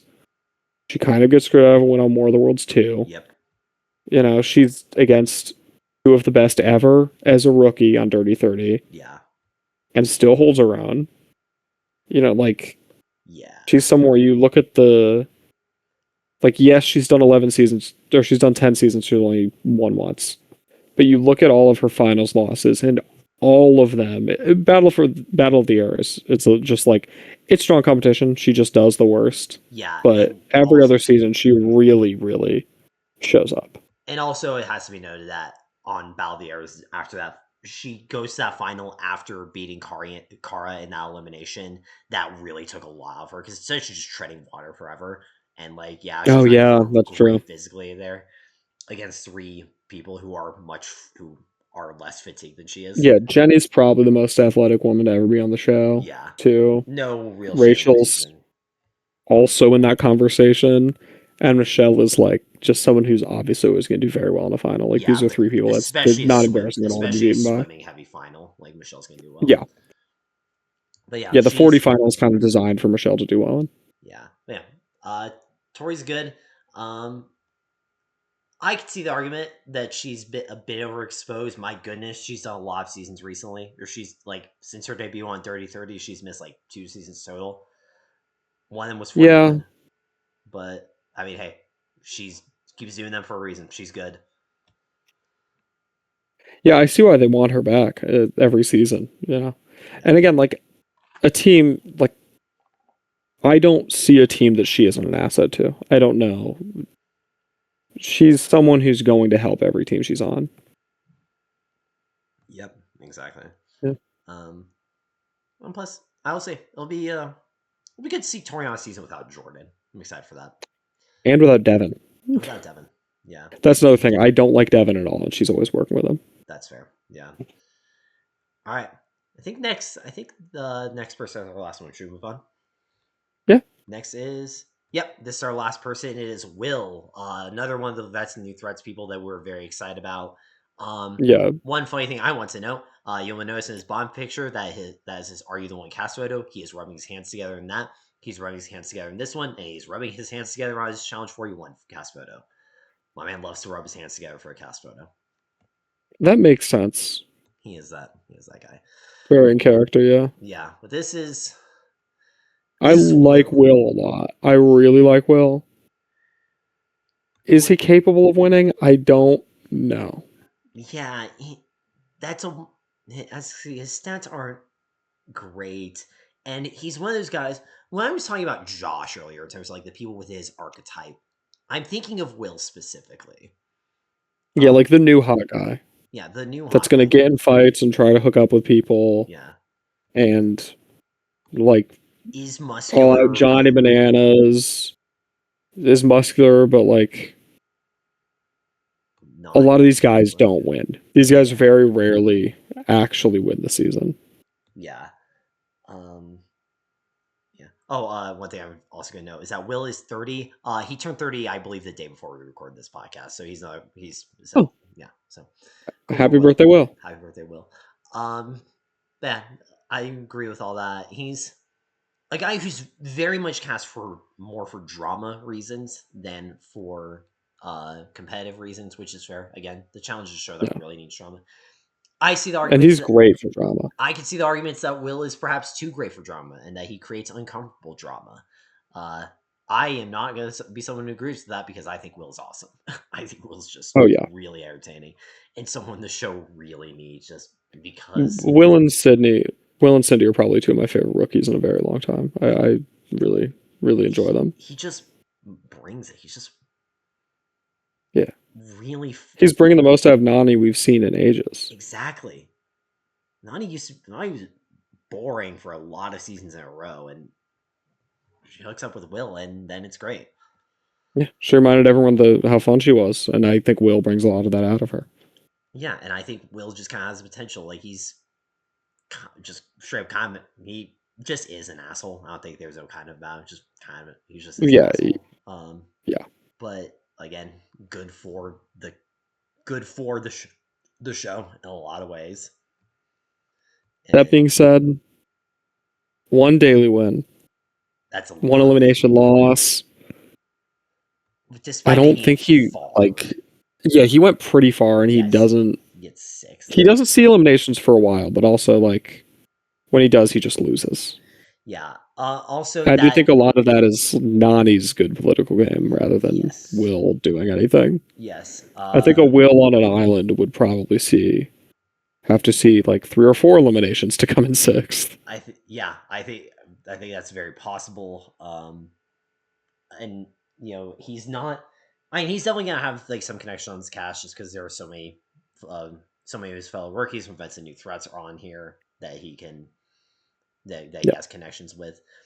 But that temper will probably get him in trouble. He is yeah, someone who's going to inevitably rub people the wrong way and probably force him to see a couple of eliminations earlier than he would like. And despite the fact that he does appear to be a physical asset, he's not really proven himself to be that. Um, yeah, that 0-1 elimination record also ignores the fact that he got smoked by Jeremy in that that claim challenge thing that they did. yeah. It's Where not it's not like close. Granted, Jeremy is very good, and Jeremy won for a reason, but it's not close. yeah. I'd be really surprised if he does well. I'd be really surprised if he makes the final. But I think he's going to give us a really fun 7 episodes. You know? Yeah, 7 episodes sounds, I think, about Yeah, right for Will, but hopefully he's in more. yeah, Actually, if he turns down his temper, that would be good for him from a game standpoint, but it would also mean he's less interesting. So I hope he doesn't turn down his temper too much. Like, I don't know. The challenge is a bit of a weird thing where it's like, unfortunately, as with a lot of these shows, the more interesting you are, the worse you are at the game, and vice versa. yeah. But I hope that Will has not learned many lessons from 41 and Yeah, contrast. ultimately, I think it's better for the show if Will is fun than if Will is winning, though. Yeah, I'd agree with that. Yeah, Sorry, Will. We like you, but We do, yeah. I we mean, really like, it would do. ideally shows up and wins like 5 eliminations and doesn't turn down his temper, but does turn up his competitive ability. That's the But it ideal. doesn't seem very likely. Yeah, I'd be surprised. yeah, that's well, and I think that is the last member of our cast. Yes, it is. Thanks for watching. Yeah, I post chose this photo for a reason because I think Jay's photo on 39 is very funny. But yeah, thanks so much for watching. We love the challenge, and yeah. Even if you've never seen the show, I mean, like, I think there are a lot of seasons that are. It's a hard show to get into. I think that 41 is the first season in a while. That is a good entry point. yes. In terms of other entry points, I would say Fresh Meat 1, which is season 12, Fresh Meat 2, which is season 19, is another one. Season 29, Invasion of the Champions, I think is also reasonably good, and season 33, World of Worlds 1, Yeah, I would say are reasonably good entry points. As Kyle said, is kind of by design really a hard show to get into, and we have not talked. Something we have not talked about is the fact that this might just straight up be the last season of the challenge. yes, elephant in the room. There Um, we go in the room. this show is on the ropes. It It is super is. on the ropes. It has always been very close to getting canceled, but it is very close to getting canceled right now. This season It filmed a is. really long time ago Yeah, and is just now airing. yeah, it is. But I would say, if you're a challenge fan, of course, like you're gonna watch it. I hope. If you are a Survivor fan, now's as good as time of night to watch. You're gonna get to see faces you know. You're gonna get to see faces you don't know, and I think it is probably 41 and 42. If the show is gonna continue the direction of 41, it's getting better. Yeah, Which a lot of these shows are getting worse. So it's nice to see that one is getting better. yeah, I am optimistic. Yeah, there's a sense of optimism within the challenge fandom that I'm not seeing in a while. As a Yeah, result of 41, and as a result of this, the cast of 42 being yeah, as mostly good as it is. We talk about all 24 of these people, and I would say we have mostly strong opinions on like 20 of them, or yeah. mostly positive I opinions on don't. 20 of them. Yeah, Like that's a there isn't pretty really anyone other than like Cara Maria who I just like don't want to see at all. yeah. And Nelson for me is kind of very Yeah, uncomfortable that he's on, but yeah, that's pretty good for a cast of 24 people. yeah. So yeah, like I Watch said, the challenge. watch the challenge, please. Watch the challenge, but Check it out. don't watch Miles Morales and Battle for a New Champion. Do not watch Do those. not. Yeah. Even Don't if you watch them. want to watch every season, you really can just skip You can those. skip those. We sometimes talk about how certain seasons of Survivor are skippable. I think Spies like Battle for a New Challenge or Battle for a New Champion might be the most skippable season of the yes, challenge. Like it's not it's interesting. Even people it's a say that season of a bunch of rookies about crowning a new champion, and then they crown the new champion, and then it's like, but like, who cares? And then they don't even bring the champion back also for, there are about 6 straight yeah, episodes in which no one gets eliminated. yeah. There's 6 consecutive episodes, no I eliminations don't because know if that makes shocker. If such you a bring back a bunch of vets to compete against rookies, and the vets have nothing on the line, they're just gonna not beat them. they just They're just don't gonna throw it. they don't care They except have to all be like competitive freaks like Jordan to actually try so to win Jordan this. and CT. Yeah, two guys who are just like so good. I think that even if they're trying to throw, they're going to be way better than you. But Yeah. It's not most even people aren't that good. yeah, it's also not even fun in like, people say Survivor Thailand is skippable. There's some like interesting stuff in Survivor Thailand. Like there is not in Battle for a New Champion. There's just No. there's no Brian Heidick in Battle for a New Champion. Yeah, for better or for worse, you don't really get anyone that's causing something worth discussing. Battle for a New Champion, it's just like It's just it's it's, don't nothing. watch it. And It it's should be a good so starting point long. in theory. It's just bad and long, and And there's it's nothing so happening. long. These episodes are so long and there's so many of them. Check out the challenge though. Check out the challenge. It was Besides not that one. yes, just not that one. Seriously, like I said, I think 41 is a great place to start. 41. I said Yeah, this a few times. 41 would 40, be a great place to start. 41 I think is a great entry point, especially Yeah, for 42 specifically because of yeah. all the people who You just get to simply don't. see. I know a lot of people who are fans of Survivor love Michaela Bradshaw. She's there. being Michaela. I think that's the season I've liked her the most on Yeah. across. And I like Michaela on every season of these shows I've seen her on, but she's great on. Yeah. Yeah. Yeah. Watch the All right. challenge. Watch the challenge. All right. Peace out. Save our show. Save our show. Watch the challenge. Peace out.